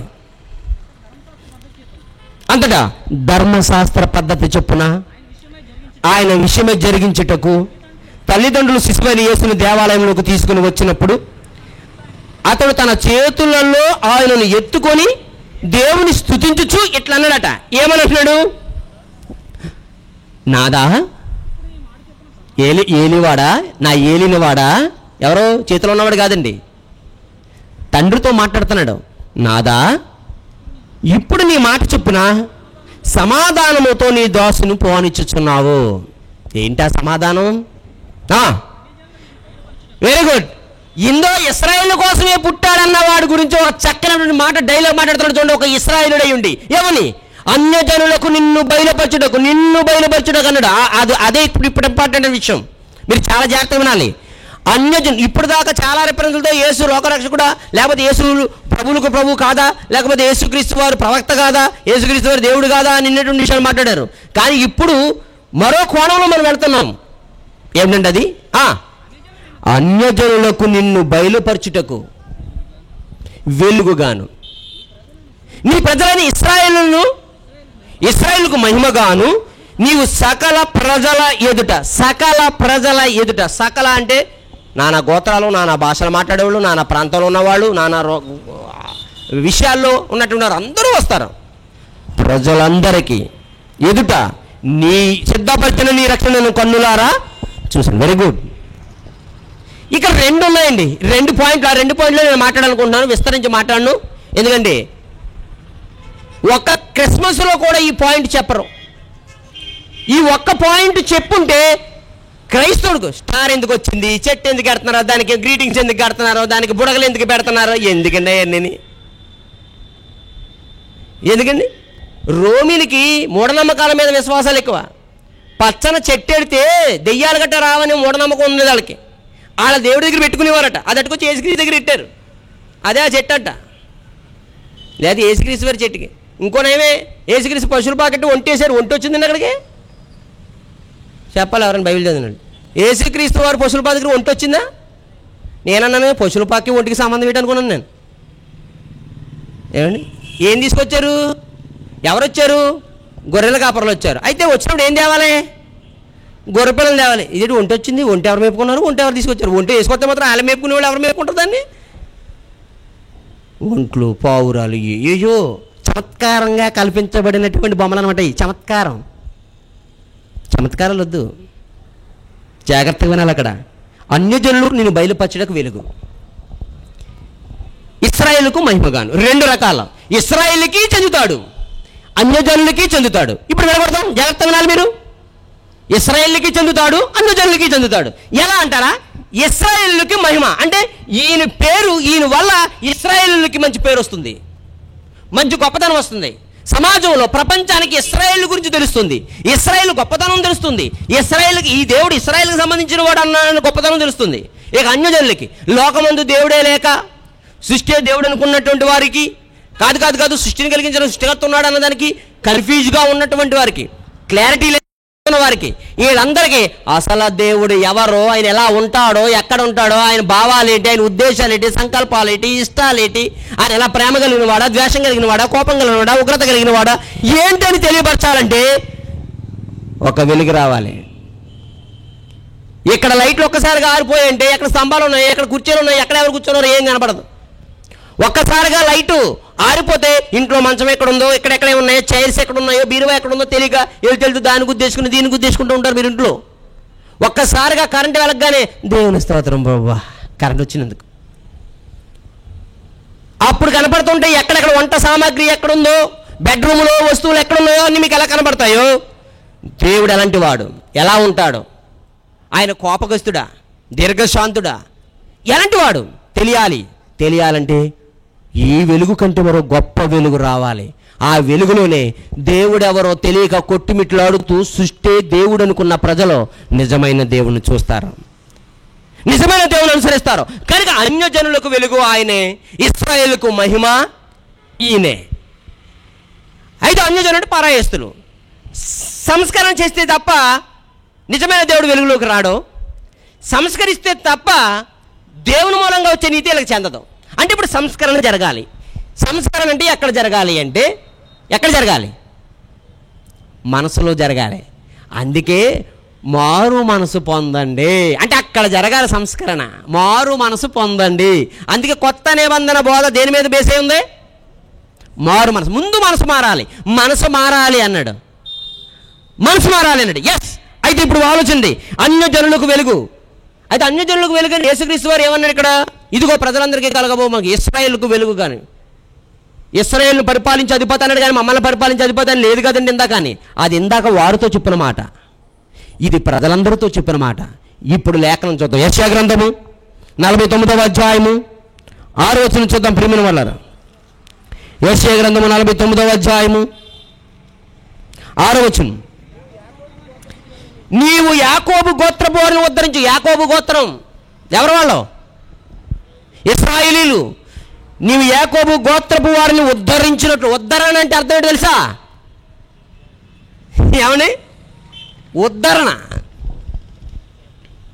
మనిషిని చేస్తున్నటువంటి తప్పులని దిద్ది, వెళుతున్న మార్గాన్ని సరైనది కాదని చెప్పి సరైన మార్గంలో పెట్టడానికి ఒక మనిషిని తీర్చడం, తయారు చేయడం, సంసిద్ధత పరచడం. దాన్ని ఏమన్నాడు ఇక్కడ? ఉద్ధరించినట్లును ఇశ్రాయేలు తప్పింపబడిన వారిని రప్పించినట్లును నా సేవకుడు ఉండుట ఎంతో స్వల్ప విషయం. మరి ఇంకేంటి గొప్ప విషయం? భూదిగంతముల వరకు నీవు నేను కలుగుజేయు రక్షణకు సాధనమవుటకై అన్యజనులకు వెలుగై ఉండినట్లు నేను నిన్ను. బా, అద్భుతమైన మాట. క్రీస్తుకు పూర్వమే క్రీస్తు గురించి పలికిన మాట. అన్యజనులకు ఏమై ఉంటావు? వెలుగై ఉంటావు. అన్యజనులకు వెలుగు అవసరమా? అన్యజనులకి వెలుగు అవసరమా? ఎందుకు అవసరం అంటే, ఎందుకు ఏంటి అన్యజనులకు వెలుగు అవసరం అని అడిగితే ఒక్క మాట చూద్దాం. మత్తయి సువార్త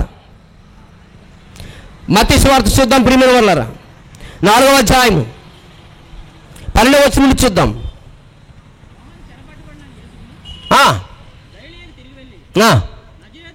నజరేతు విడిచి జెబులూను నఫ్తాలి అని దేశంలోకి వచ్చి అక్కడ ఊరికి వచ్చి కపెర్నహూముకు వచ్చి కాపురం ఉన్నాడు. అక్కడికి ఎందుకు వచ్చాడు? అది అన్యుల ప్రాంతం కదా, జాగ్రత్త వినాలి. జెబులూను సముద్ర తీర ప్రాంతాలు అంటండి. నజరేతు విడిచి జెబూలూను నఫ్తాలి అను దేశముల ప్రాంతములలో సముద్ర తీరమందలి కపెర్నహూముకు వచ్చి కాపురం ఉన్నాడు. అన్యుల ప్రాంతం కదా, అక్కడికి ఎందుకు వచ్చాడు యేసుక్రీస్తు వారు? ఇశ్రాయేల్ కోసం వచ్చిన వాడు ఇశ్రాయేల్కి చెప్పాలి. అన్యుల ప్రాంతం ఎందుకు వచ్చాడంటే, మళ్ళీ లేఖనం రాశాడు చూడండి. అక్కడ ఏంటంటే ఆ లేఖనం యెషయా గ్రంథం 9వ అధ్యాయం 1వ వచనంలో ఉన్న విషయాన్ని ఇక్కడ చెప్తున్నారు. జాగ్రత్తగా మీరు అత్యావసరం లేదు. యెషయా గ్రంథం మీరు చదివితే చాలు. జెబూలూను దేశమును నఫ్తాలి దేశమును యోర్దానుకు ఆవలినున్న సముద్ర తీరమున అన్యజనులను నివసించు గలిలయయు చీకటిలో కూర్చున్న ప్రజలను. డెవలప్మెంట్ లేదు దేవుని విషయంలో, చైతన్యం లేదు, మూఢనమ్మకాలతో నలిగిపోతున్నారు, ప్రతి దాన్ని చూసి భయపడిపోతున్నారు. ఏమండి, ముహూర్తం పెట్టుకోకపోతే ఏదో అయిపోద్ది అనుకుని భయపడుతున్నారు, గడియలు చూస్తున్నారు, శకులను చూస్తున్నారు, అన్నీ చూసి ప్రతిదానికి తాటికి చెప్పులు కూడా అల్లిపోతున్నారు, కింద పడిపోయి కర్మ అనుకుంటున్నారు, నిమ్మకాయ తొక్కుకుంటానికి నేను కోరటం లేదు. ఇవన్నీ కూడా మూఢనమ్మకాలతో. ఈ మధ్యన టీవీ 9 వచ్చిన తర్వాత క్యాప్షన్ వేసేస్తున్నాడు, జ్యోతిష్యం మూఢనమ్మకం, ఇంకోటి ముహూర్తం మూఢనమ్మకం. మరి ఈ ముహూర్తాలు ఇటువంటిందరూ ఏం తిరుగుబాటు చేసి అద్దరు బద్దలు కొడతలేదటి టీవీ 9ని? అబ్బే, అక్కడ ఎందుకు బదులు కొడతారు? నా లైట్లు బద్దలు కొట్టమని కొడతారు ఇక్కడికి వచ్చి. ఎవర్రా ఇక్కడ ముహూర్తం మూఢనమ్మకాన్ని వాడిని కుర్చీలు పాలు కొట్టేసి మా దగ్గర చేస్తుంటారు. ఇలాంటి చేతగాని పనులు ఇక్కడ కాదు. టీవీ 9 స్టూడియో మీదకి వెళ్ళి తిరగబడండి. జ్యోతిష్యం మూఢనమ్మకం నీకెవడు చెప్పాడు? ఖబర్దార్ అని చెప్పండి. ముహూర్తం మూఢనమ్మకం ఎవరు చెప్పాడు? రండి బహిరంగ చర్చ వేదిక అని అడగండి. అప్పుడు ఆ టీవీ 9 రవిప్రకాశే కూర్చుంటాడు, లేకపోతే ఆంధ్రజ్యోతి రాధాకృష్ణమూర్తి కూర్చుంటాడు, లేకపోతే మరి ఎవరు కూర్చుంటారో కూర్చోబెట్టండి. ఇక్కడ నేను చెప్పినందుకు నా మీద అరవడం కాదు, వాళ్ళ ప్రపంచవ్యాప్తంగా చెప్తున్నారు కదా మీడియాతో. వాళ్ళు ఏమి చేయలేవా? ఇవి చేయలేవా? ఎందుకు చేయలేవంటే ఏది నిజమో ఏది అబద్ధమో మాకంటే నీకే ఎక్కువ తెలుసు గనక. నువ్వు వాదనలో నిలబడలేవు గనక. ఎందుకంటే అవాస్తవాలు ఎప్పుడు వాస్తవంలో నిలబడవు, చీకటి ఎప్పుడు వెలుగులో కనబడదు, అవినీతి ఎప్పుడు నీతిలో ఉండదు. ఆలోచించండి. అయితే ఎంత చక్కనమాట. జెబూలూను దేశమును నఫ్తాలి దేశమును యోర్దానుకు ఆవరణలో సముద్ర తీర అన్యజనులు నివసించు గలిలయయు చీకటిలో కూర్చుండి ఉన్న ప్రజలను గొప్ప వెలుగు చూసిరి. గతకాలంలో ఈ దేశాన్ని దేవుడు శపించాడు. మీరు యెషయా గ్రంథం 9వ అధ్యాయం చదువుతూ ఉంటుంది. ఒకనాడు ఈ దేశాన్ని శపించాడు, చీకటిలో పోతారని చెప్పాడు. ఆ చీకటిలో ఉండి దిశ నిర్దేశ తెలియక బతుకుతున్నటువంటి జనంగా ఏం చూశారట? గొప్ప వెలుగు. ఏటన్నా వెలుగు? ఏమంటే ఏటి వెలుగు? నిజమైన వెలుగుండెను, అది లోకంలోనికి వచ్చుచు ప్రతి మనిషిని వెలిగించుతున్నాను. ఎవరయ్యా అంటే, నేను ఈ లోకంలో ఉన్నప్పుడు ఈ లోకమునకు నేను ఏసన్నాడు, ఈ లోకమునకు నేను యోహాను సువార్త. ఈ వెలుగు ఎవరో చూడండి ఒకసారి. యోహాను సువార్త 8:12. యోహాను సువార్త 8వ అధ్యాయము 12వ వచనం. మరలా యేసు, నేను లోకమునకు వెలుగును. చూసారా, నేను ఎవరినండి లోకానికి? నేను లోకానికి వెలుగును అంటే నన్ను వెంబడించేవాడు చీకటిలో నడువక జీవపు వెలుగు కలిగి ఉండినట్లు కలిగి ఉండినని వాడితో చెప్పాను. ఇప్పుడు జాగ్రత్తగా ఆలోచించండి. యేసు లోకానికి ఏమైనాడు? అయితే ఇంతకు జెబూలూను నప్తాలి దేశంలో ఉన్నటువంటి చీకట్లో కూర్చున్న ప్రజలు ఏం చూశారు? వెలుగును చూశారండి. వెలుగంటే ఎవరు? యేసుక్రీస్తు వారు. అంటే పనికి రాకుండా, అభివృద్ధి లేకుండా, మనసు చైతన్యం లేకుండా, నిత్యస్థ స్థితిలో ఒక నిర్వీర్యంగా పడి ఉన్న ప్రజలకి ఏం కలిగింది? భవిష్యత్తు అంటే ఏంటో తెలిసింది. జీవితంలో ఆనందం కలిగేటువంటి గొప్ప సంగతి చూశారు. అదే యోహాను సువార్త 12వ అధ్యాయము 46 వచనం. యోహాను సువార్త 12వ అధ్యాయం 46 వచనం. నా యందు విశ్వాసం ఉంచు ప్రతివాడు చీకటిలో ఉండడిక అభివృద్ధి సాధించేస్తాడిక. లోకాన్ని గురించి సంపూర్ణంగా తెలుసుకుంటాడు, ఈ ప్రకృతి గురించి తెలుసుకుంటాడు, పరలోకం అంటే ఏదో తెలుసుకుంటాడు, మానవ జీవితం గురించి అర్థం చేసుకుంటాడు, భగవంతుడికి లోబడిపోతాడు. అది అతనిలో కలుగుతున్న అభివృద్ధి. మీరు గమనించండి. అదో చెప్తున్నాడు, నా యందు విశ్వాసం ఉంచు ప్రతివాడు చీకట్లో నిలిచి ఉండకుండానట్లు నేను ఈ లోకమునకు వెలుగుగా వచ్చాను అన్నాడు.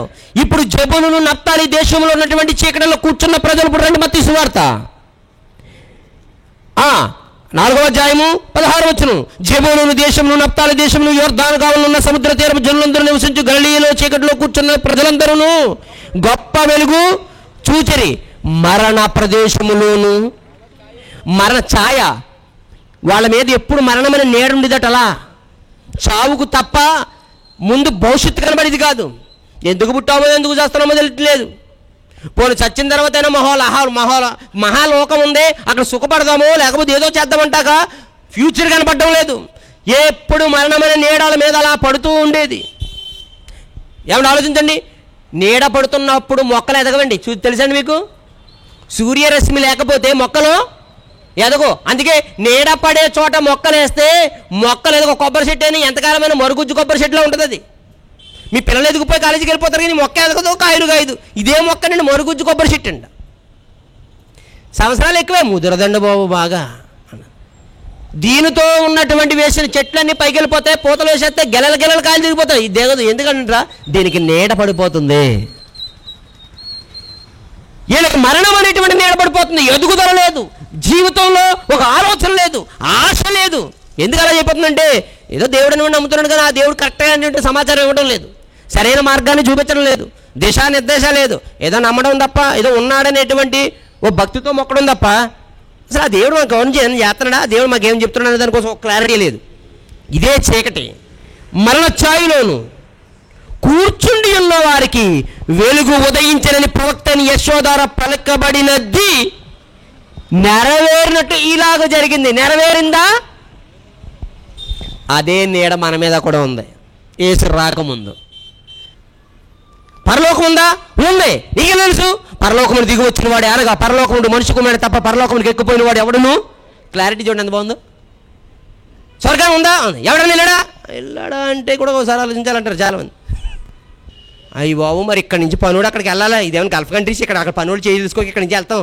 పరలోకానికి కూడా దేవుడు వీసా తీసి బాబు రండి, మొక్కలు ఎండిపోతున్నాయి, ఇక్కడ పైపులు బోర్లను ఎన్నేసి మొక్కలు తడపండి, రోడ్లు ఓడండి అని జిహెచ్ఎంసీలాగా. ఏమండి అక్కడ కూడా ఒక మున్సిపాలిటీ కార్పొరేషన్ ఉందనుకుంటున్నారేంటి? ఎందుకు వచ్చిన మాట్లాడండి. క్లారిటీగా ఉన్నటువంటి పుస్తకాన్ని వదిలేసి ఇంకా క్లారిటీ లేని మాట్లాడి ఎంత పుస్తకం ఉన్నా చచ్చిపోయిన దగ్గర వాక్యం చెప్పమంటే మన సహోదరు దేవుని కుడి పార్శ్వమందు ఆశీర్వాదం ఉందంటే ఇది బైబిల్ చదవడా? ఏంటి పరలోకంకి వెళ్ళింది యేసుక్రీస్తు వారు తప్ప ఇంకా ఎవడో లేడంటే ఇప్పుడు వెళ్ళిపోయి దేవుడు కుడి పార్శ్వమందు కూర్చుందంటే చదవట్లేదు అనమాట. ఎందుకు చదువుతాడు? ఒకరోజు ఆల్రెడీ పేరు, ఒక రోజు ఉపాసకుడుగా, ఒక రోజు ఖాళీ ఉందంటే గృహ సందర్శన. ఇంకెక్కడ బైబిల్ చదువుతాడు? ఏమండి ప్రార్థన అనగానే కానుకలు ఎక్కడ పెడతాడు? పర్సు ఏమైనా ఎత్తారనుకుంటున్నారా? బైబిలే పర్సు, కానుకేమో ఇలా మధ్యలో ఎట్టారు. కీర్తన గ్రంథంలో 10 రూపాయలు, యెషయా గ్రంథంలో 20 రూపాయలు, ఇర్మీయా గ్రంథంలో 5 రూపాయలు. ఏటి గ్రంథాలన్నీ 5 రూపాయలతోనూ 10 రూపాయలతోనూ 5 రూపాయలు నిండిపోయి ఇంటికి వెళ్తారు దులుపుకోవడం. ఇదేం పర్స్ అండి? తప్ప కదా. ప్రార్థన చేయించుకున్నాం, బైబిల్ ఎడతావా డబ్బులకి కట్టండి అని. మీరేమో సీటీలేమో జోబీలు ఎడతారు. శుక్రవారం ఒకటి సీటీ ఇందులోనే ఉంటుంది, శనివారం ఒకటి సీటీ ఇందులో ఉంటుంది, దుప్పట్లో తీసుకునే సీటీ ఇందులోనే ఉంటుంది, టవల్ తీసుకున్న ఒకటి సీటీ ఇందులో ఉంటుంది. అమ్మా మంగళవారం వచ్చాడు, సిఈటీ బైబిల్లో ఉంది. అమ్మ శుక్రవారం వచ్చాడు, సిఈటీ బైబిల్లో ఉంది. ఏంటి మీ సిఈటీలను దాచుకోవడానికి ఇది? అందుకనే ఇన్ని జోబీలు పెట్టారు దీనికి. ఏదైనా ఇలాంటి భాషగా చెప్పినప్పుడు ఏదైనా వచ్చిన రాసుకుంటారు, చిన్న పేపర్ రాసుకుంటారు, అది బైబిల్లో కాకుండా ఇలాంటి జోబీలు పెట్టుకుంటే ఇది అడితే మంగళవారం కూడా సీట్ ఇందులోనే. ఏమండి అందరు సీటీలోనే ఇందులోనే. ఏంటండి ఇది ఇలా మార్చారు? ఎవరండి దీన్ని? ఎవరండి? ప్రతిరోజు గృహ సందర్శనను, లేకపోతే ఉపాస ప్రార్థనను, ఆల్రెడీ ప్రేయరను, లేకపోతే ఏదో ప్రేయర్ అని పోతే ఎప్పుడయ్యా నువ్వు చదువుది బైబిల్? అంటే పాస్టర్ గారు బైబిల్ చదవకూడదు ఏంటి? ఇప్పటికీ నేను 15 ఏళ్ల పైబడి నుండి నేను సువార్త బయలుస్తున్నా. ప్రతి నిత్యం ఈ పరిశోధనలో కనీసం 3-4 గంటలు ఒక పూటంతా దీని మీద కూర్చుంటూనే ఉంటున్నాం. ఎందుకంటే ఇంకా సమాధానం చెప్పవలసిన ఏదో ఉంది. ఇది తరగని గని, ఒక ఓట. ఈ ఓట్లోంచి తవ్వుకోవాలి. ఇంకా ఎన్ని నీళ్ళు దొరుకుతున్నాయి? నీళ్ళు పడుతున్నాయి. ఊరి నీళ్ళన్నీ మనం తాగాలి. ఎందుకంటే తీసేసి నేను ఉంటాయటండి. ఇప్పుడు ఎలా ఉన్నారంటే ఈరోజు మెసేజ్ ఇచ్చే అనుకోండి, బాగుందండి, రేపే మెసేజ్ పెడతారు. ఏడు తాగేసాడు, మళ్ళీ రేపు తాగేత్తకు రెడీగా ఉన్నాడు. అంతా తాగేత్తమనే ఏమైనా ఉందా? మంచిది ఇచ్చి ప్రాణం నిలబెట్టారండి. నిలబెట్టిన ప్రాణం దేనికి? చచ్చిపోతాను అనుకున్నాను బాబు, మంచినీళ్ళు ఇచ్చి ప్రాణం నిలబెట్టారు. నిజమే నిలబెట్టాం, దేవుళ్ళకి వచ్చి ప్రాణం నిలబెట్టారు. నిలబెట్టిన ప్రాణం దేనికి చెప్పరేటండి బాబు? అయ్యో ఎందుకంటారేటండి? మళ్ళీ రేపు పొద్దున్న జాబ్కి వెళ్ళిపోవాలి, మా పిల్లల కోసం ఏది తేవాలి, పుస్తకానికి జీతాలు అందుకోవాలి, కూరగాయలు మటన్ తెచ్చుకోవాలి, తినేలా చచ్చిపోవాలి అంతే. ఇందుకోసం అయితే నీకు మంచి లేవడం ఎందుకు? సావు. ఇందుకోసం అయితే నీకు మంచి లేవడం ఎందుకు? చావు. యాక్సిడెంట్ ఏంటంటే 102 స్పీడ్కి వెళ్ళిపోతుంటే అక్కడ ఏదో యాక్సిడెంట్ అయిందంటే మరి ఎంత కంకరకి వెళ్ళిపోతున్నారు? ఎందుకంటే బతికిన వెళ్ళి నుండి హాస్పిటల్కి వెళ్ళి ఇంత బతికావు కదా, ఇంతమంది డాక్టర్లు అగులు బొగులు వెళ్ళిపోయి నిన్ను బాగా చేశారు కదా, ఏం చేస్తామని అడిగా అనుకోండి. బాగుపడిన తర్వాత డ్యూటీకి వెళ్ళిపోవాలండి. చిన్న కోన పెట్టుకుని సాక్ష్యం చెప్పుకుంటాడండి. ఎవరికాళ్ళు దిక్కుమల సాక్ష్యం చెప్పుకుంటావా? ఏమని? లారీ వచ్చి గుద్దేసిన దానికి అందులో దేవుడు అంతా చేసాడు నాతో పాటు అని చెప్పండి. చిన్న సాక్ష్యం చెప్పి ప్రసంగం అంతా సాక్ష్యమే చెప్పేసి దేవుని స్తోత్రం హల్లెలూయా అని వెళ్ళిపోద్ది అంతే. ఈ సాక్ష్యం కోసమైనా దేవుడు చూస్తున్నాడు. ఎందుకోనా ఇలాంటివన్నీ అలవాటు చేసినప్పుడు యేసు మత ప్రచారకుడు కాకపోతే సంఘ సంస్కర్త ఎలా అవుతాడు చెప్పండి? మీరు మారాలి. మీరే బనుకుంది. నేను సేవకుల గురించి మాట్లాడతలేదు. సేవకుడు ఇవ్వాలంటే రేపు చచ్చిపోతాడండి. కానీ మనలోంచి పుట్టుకొచ్చేటువంటి వారు వినడానికి మాత్రం ఉన్నారు. మీలో సంఘ సంస్కర్తలు ఎందుకు రాకూడదు? సంఘాన్ని సంస్కరించేవాడు మీలో ఎందుకు రాదు? ఒక రోమన్ క్యాథలిక్ని సంస్కరించడానికి ఒక మార్టిన్ లూథర్ వచ్చిన వాడు రోమన్ క్యాథలిక్ నుంచి కాదంటారా? రోమన్ క్యాథలిక్ నుంచి ఆ ప్రసంగాలు వినొచ్చిన వాడే, అందులో ఆరాధన చేసి వచ్చిన వాడే. మరి ఎందుకు ఎదురు తిరిగాడు? ఎదురు తిరిగి బాగా ఉన్నాడంటే ఏళ్ళలో ఆయన పెట్టుకున్నారు. మళ్ళీ వాళ్ళకి ఎదురు తిరిగి ఇంకో ఆయన పెట్టుకొచ్చాడు. ఇలా ఒక్క ఆయన పెట్టుకొచ్చాడు. అందరూ అలా వెళ్ళిపోతూ యేసుక్రీస్తు వారు మత ప్రచారకుడిని చేస్తే చీకటిలో కూర్చున్నవాడు గొప్ప వెలుగును చూశారు. చక్కగా ఇంక ముందుకు వెళ్ళిపోదాం. అయితే ఇశ్రాయేలు కోసం కాదంటారా వచ్చింది అని అడిగితే ఒక మాట రాస్తాను. మా అపోస్తలుల 13:46 అప్పుడు పౌలును బర్నబాయు ధైర్యముగా ఇట్లన్నది, దేవుని వాక్యమును ఇశ్రాయేలైన యూదులైనటువంటి మీకు మొదట ప్రకటించడం. మొదట చెప్పడం అవసరమే, మీకే చెప్పాలి మొదట. మొదట మీకెందుకు చెప్పాలో అది విషయం చెప్తారు మీకు. ఎస్, అయినను మీరు దాన్ని తోసేశారు. దేవుని వాక్యం తోసేశారు. మీకు చెప్పడానికే వచ్చాం, కానీ మీరు వద్దన్నారు. మీ పిల్లలు అన్నం తిన్నప్పుడు ఏం చేస్తాం? ఆ పక్కన ఉన్నటువంటి ఎవరికైనా ఇస్తాం. వాళ్ళు ఎవరో తిన్నా, అయ్యి మేము కూడా భోజనాలకు వెళ్ళి వచ్చాం కదండి, మేము కూడా ఎవరో తినేవాళ్ళు ఏమని అనుకోండి. చుట్టుపక్కల ఉన్న వాళ్ళందరికీ భోజనాలు ఉన్నాయి, మీరు బయటికి వెళ్ళి వచ్చారు, ఊరి నుంచి వండుకున్నారు, ఎవరో తిన్నంటున్నారు. అప్పుడు ఏం చేస్తారు? అక్కడ ఉన్న కుక్కలకైనా పారేస్తారు. అంటే ఏదో ఒక జీవి బతుకుతుందని. అయితే ఇక్కడ ఏమంటున్నాడు చూడండి, అయినను మీరు దాన్ని తోసివేసి మిమ్మల్ని మీరే నిత్య జీవులకు అపాత్రులుగా ఎంచుకొనిచున్నారు. ఇదిగో మేము అన్యజనుల యొద్దకు వెళ్ళుచున్నామని. అన్యజనుల దగ్గరికి ఎందుకు వెళ్తారు మీరు? మా వాళ్ళకి ఎందుకు వెళ్తారు? మా వాక్యం వాళ్ళకి ఎందుకు చెప్తారు? వాళ్ళెవరు అని మీరు అంటారని మంచి మాట రాశాడు చూడండి. యాలయనగా నీవు భూదిగంతముల వరకు రక్షణార్థముగా ఉండునట్లు నిన్ను అన్యజనులకు వెలుగుగా ఉంచి ఉన్నాను అని ప్రభు మాకు ఆజ్ఞాపించాడు. యెషయా గ్రంథం 45:22 ఉందని. ఏంటంట మాట? నీవు భూదిగంతముల వరకు రక్షణార్థముగా ఉండినట్లు నేను అన్యజనులకు వెలుగు. చీకట్లో ఉన్నానన్నవాడికి వెలుగు అవసరం. మీరు చీకట్లో లేము, మాకు వద్ద అవసరం లేదంటున్నారు. మానేయండి, అది అవసరమైన వాడికే పోతుందన్నట. అలా అవసరమైనప్పుడు బ్రిటిష్ వాడు వస్తూ కొందరు ఈ లోకాన్ని ఈ భారతదేశాన్ని దోచుకుపోదామని ఆలోచన చేశారు. ఈ భారతదేశంలో ఉన్న వాళ్ళని హింసించారు, చాలామంది బాధలు పెట్టారు. ఇది ఒక పక్కన జరుగుతున్నది. కొందరు వాళ్ళ దగ్గర ఉన్నటువంటి డబ్బును ఖర్చుపెట్టి చీకటిలో కూర్చున్న ప్రజలకు ఏం చూపించారు? గొప్ప వెలుగును చూపించారు. అందుకే ఎక్కడి నుంచి తెల్లవాణిది పోగొట్టారు, క్రీస్తుని మాత్రం వెళ్ళగొట్టలేకపోయారు. ఎందుకని చూసారండి, ఇక్కడి నుంచి తెల్ల దొరలను తరిమేయగలిగారు, కానీ తెల్ల దొరలు తీసుకొచ్చారు మీరు అనుకుంటున్నారేమో, అది ఆయన సొంతం కూడా కాదు. బూదిగంతముల వరకు రక్షణార్థంగా ఉన్నట్టు అన్ని జనులకు నేను వెలుగుగా నియమించారని దేవుని వాక్కు బయలు వెళ్ళిందంతే. ఆయన మాట ఒక్కసారి వచ్చిందంటే అది నిష్ఫలంగా వెనక్కి వెళ్ళదు. అది ఇక్కడికి వచ్చింది, వాళ్ళు వెళ్ళిపోయారు, క్రీస్తు ఇక్కడ ఉండిపోయాడు. ఎక్కడ ఉండిపోయాడు? సెయింట్ పాల్ చర్చిలో వాళ్ళు కట్టారు కనుక అక్కడ ఉండిపోయాడు. సెయింట్ పీటర్ చర్చి వాళ్ళు కట్టారు కనుక అక్కడ ఉండిపోయారు. సెయింట్ ట్రినిటీ చర్చి వాళ్ళు కట్టారు కనుక అక్కడ ఉండిపోయారు. అన్న తప్పు. దేహం అనే దేవాలయంలో ఉండిపోయాడు. క్రీస్తుని నమ్మిన విశ్వాసంలో ఉండిపోయాడు. తెలుసా, ఈ దేవాలయాన్ని పడగొట్టండి 3 దినాలు లేపుతాను. ఇది 46 సంవత్సరాలు పితరులు కడితే నువ్వు 3 దినాలు లేపుతావా అన్నాడు. నేను చెప్పింది ఈ దేవాలయం కోసం కాదు, ఆయన తన శరీరమును దేవునికి, అందుకే దాన్ని 3వ దినం సమాధి నుంచి లేపాడు. ఇదే మీరు జీవం గల దేవుని ఆలయం అన్నాడు. ఈ ఆలయాలు పడగొట్టేస్తే ఇక దేవుడు లేడు అని మీరు అనుకోవచ్చు, కానీ ఈ ఆలయంలో ఎప్పుడు ఆయన బ్రతికే ఉంటాడు. కనుక దొరలు మనం తరిమేశాం, కానీ క్రీస్తుని మాత్రం పారదోలలేకపోయారు. శ్రమలు పెట్టారు, అయినా అందులో తీయలేకపోయారు. చంపేశారు, ఇంకా ఒరిస్సాలో దాడులు జరుగుతూనే ఉన్నాయి, అయినా క్రీస్తు చావడు. ఇంకా చేయండి, అయినా వెళ్ళడు. ఎందుకంటే మీరు చేసే పోరాటం మానవుడి మీద కాదు, ఎవరి మీద? దేవుని మీద. నువ్వు దేవుని కంటే శక్తిమంతుడు అయితే పోరాడు. మేము శిరసా వహిస్తాం, కత్తి చేతపట్టం, కర్ర చేతపట్టం, నోరును వాడం, కాలును వాడం, చెయ్యిను వాడం, కేవలం మా ప్రేమను మాత్రమే ఉపయోగిస్తాం, వాడతాం, శిరసా వహిస్తాం. వాడండి. పోరాడేది మేము కాదు. ఎవరు పోరాడేది మేము కాదు, మా వెనక దేవుడు, ఆయన ప్రేమ. ఈరోజు చంపేశారు కదా అనుకుని చంపేసిన వాడిని దేవుడు చంపాడు. వాళ్ళ మార్పు కోసం ఎదురు చూస్తారు. ఒక మదర్ తెలిసేది దేశం కాకపోయినా పరిచయం చేసింది, ఆవిడ మీద బురద జల్లారు, అనేక మంది అన్నిసార్లు ఈవిడ ద్వారా మత ప్రచారం జరుగుతుంది, చంపాలనుకున్నారు, కానీ ఎవరి వల్ల కాలేకపోయారు. కానీ ఈ దేశమే ఆవిడకి బిరుదిచ్చి భారతరత్న ఇచ్చి, మీ భారతదేశం కాకపోయినా మా భారతదేశానికి రత్నం లాంటిది అని దేశం చివరికి గౌరవించడం తప్పలేదు. ప్రిమిని దేని వల్ల ఈ లోకంలో బతుకుతున్నటువంటి వారందరినీ చూస్తాం. సర్ ఆర్థర్ కాటన్ కూడా మన దేశస్తుడు కాదు, అయినా మన దేశం అతన్ని గౌరవించింది. ఎందుకంటే మహనీయులని, మహాత్ములని ప్రపంచం మర్చిపోకూడదు, అది తప్పు. క్రీస్తు కూడా అలాంటి వాడే. మీరు మనిషిని చంపేయచ్చు, కానీ తత్వాన్ని చంపలేరు. వ్యక్తిని చంపేయచ్చు, దైవత్వాన్ని మీరు చంపలేరు. మనుషుల్లో ఉన్నటువంటి ఆలోచన చంపగలరు, కానీ దేవుని సంకల్పాన్ని చంపలేరు. మనుషుని చంపి ఇక్కడతో ఈ సిద్ధాంతం పోయిందని అనుకోవచ్చు, కానీ దేవుని ఉద్దేశాన్ని ప్రజలలోంచి తీయలేరు. అందుకే క్రీస్తును చంపము, పేడ విరగడైపోయింది అనుకున్నారు, కానీ 12 మంది ప్రపంచవ్యాప్తం చేస్తారని యోధా జనాంగం అసలు ఆలోచించలేదు. అపవాదికి అసలు బుర్రక తట్టనే లేదు. అంత అద్భుతమైనది దేవుని యొక్క మాట. అందుకే చెప్తున్నాడు, జాగ్రత్తగా వినండి.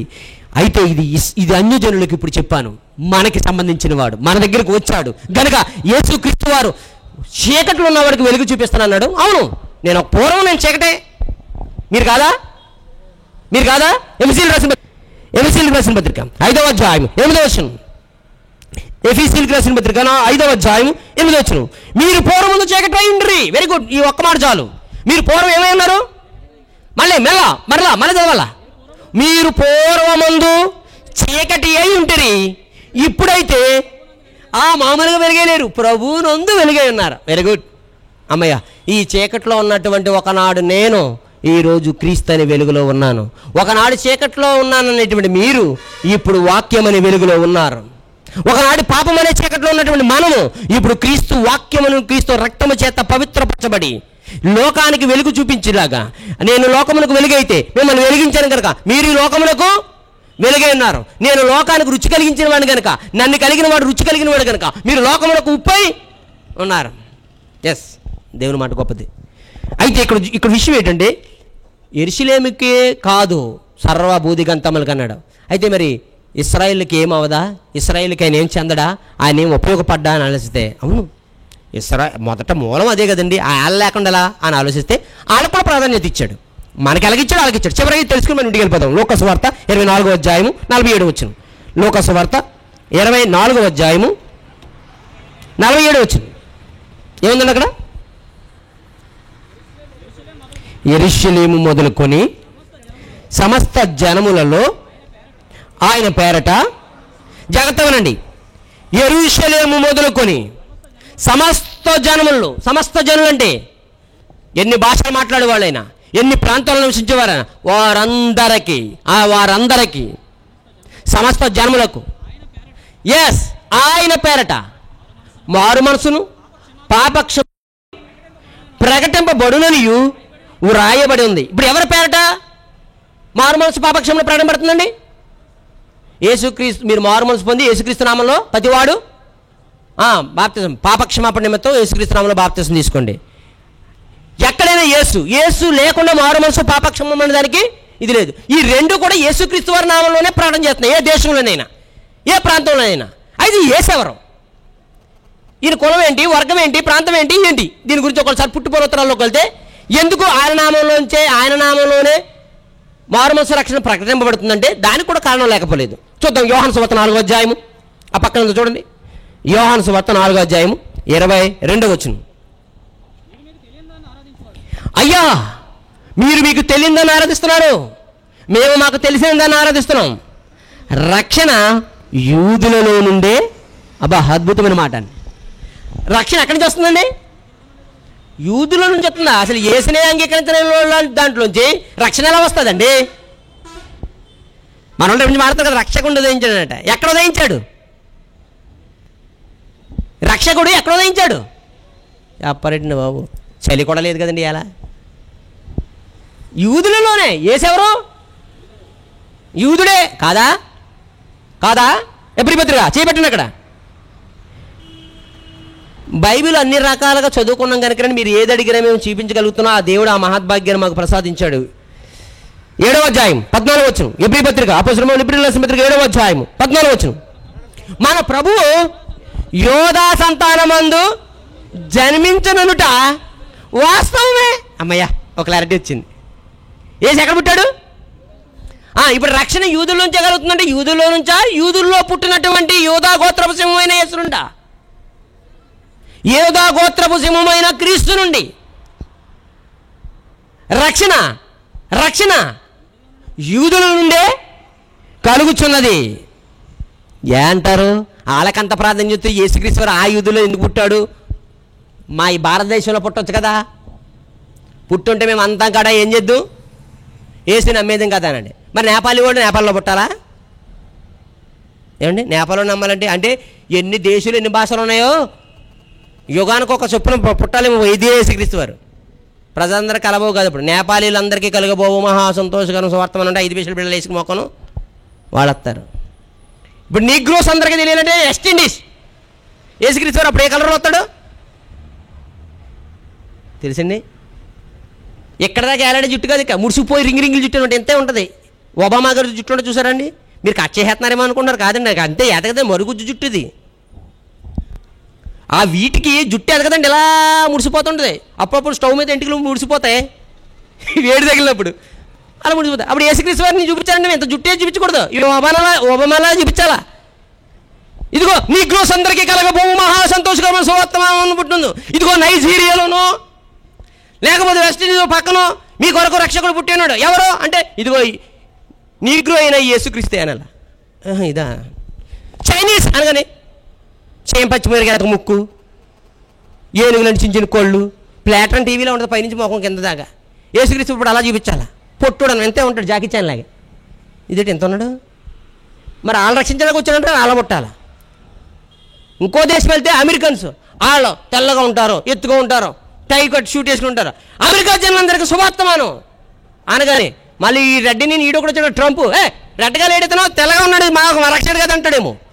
ఈ గొడవ అంతా ఎందుకని?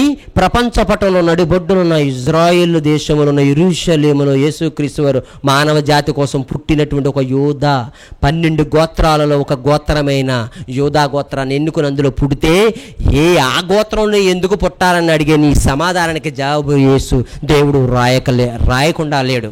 చదువు రోమిలికి రాసిన పత్రిక 3వ అధ్యాయం 2వ వచనం. రోమిలికి రాసిన పత్రిక 3వ అధ్యాయం 2వ వచనం. అయితే యూదులకి కలిగిన గొప్పతనం ఏమిటి అడుగుతున్నారు చూసారా? ఇదేంటి మమ్మల్ని ఎలా తీసిపడుతున్నారు? ఒకనాడు యేసుక్రీస్తు వారి విలువ తెలియక, యేసుక్రీస్తు వారు మా రాజును తెలియక, యేసుక్రీస్తు వారు లేఖానుసారమైన వచ్చినటువంటి ప్రవక్తను తెలియక, దేవుని కుమారుని తెలియక మేము తోలనాడం, తప్పు చేసాం, సిలువేసాం, నిజమే. అయితే మమ్మల్ని తీసిపడేస్తారా పప్పుచారులో కరిపోగలదా? మేము ఎందుకు పని చేయమా అని అడిగితే అప్పుడు పౌలు గారు దానికి కూడా వివరిస్తున్నాడు. ఏమని? అయితే యూదునికి కలిగిన గొప్పతనం ఏంటి? సున్నత వల్ల ప్రయోజనం ఏమి? ప్రతి విషయమందు అధికమే. ఏటంటే అధికము? మొదటిది దేవోక్తులు యూదుల పరము చేయబడ్డాయి. అద్భుతమైన మాట. దేవుని మాటలో మొట్టమొదట ఎవరి పరం చేయబడ్డాయి? యూదులకి ఇచ్చాడట దేవుడు. ఇంకెవరికి ఇవ్వలేదా? ఇంకెవరికి ఇవ్వలేదా? ఇచ్చాడో లేదో ఆ మాట రాశాడు. చూద్దాం. ద్వితీయోపదేశకాండం 4:8. ద్వితీయోపదేశకాండము 4:8 ఒక్కొక్క 3 రిఫరెన్స్లు మనం చూసుకుని మనం ఇంటికి వెళ్ళిపోదాం. ద్వితీయోపదేశకాండం 4:8 తొందరగా. ఏముంది అక్కడ? మరియు నేడు మోషే అన్నాడు, నేను నీకు అప్పగించిన ధర్మశాస్త్రం అంతటిలో ఉన్న కట్టడలను నీతి విధులను గల గొప్ప జనం ఏది?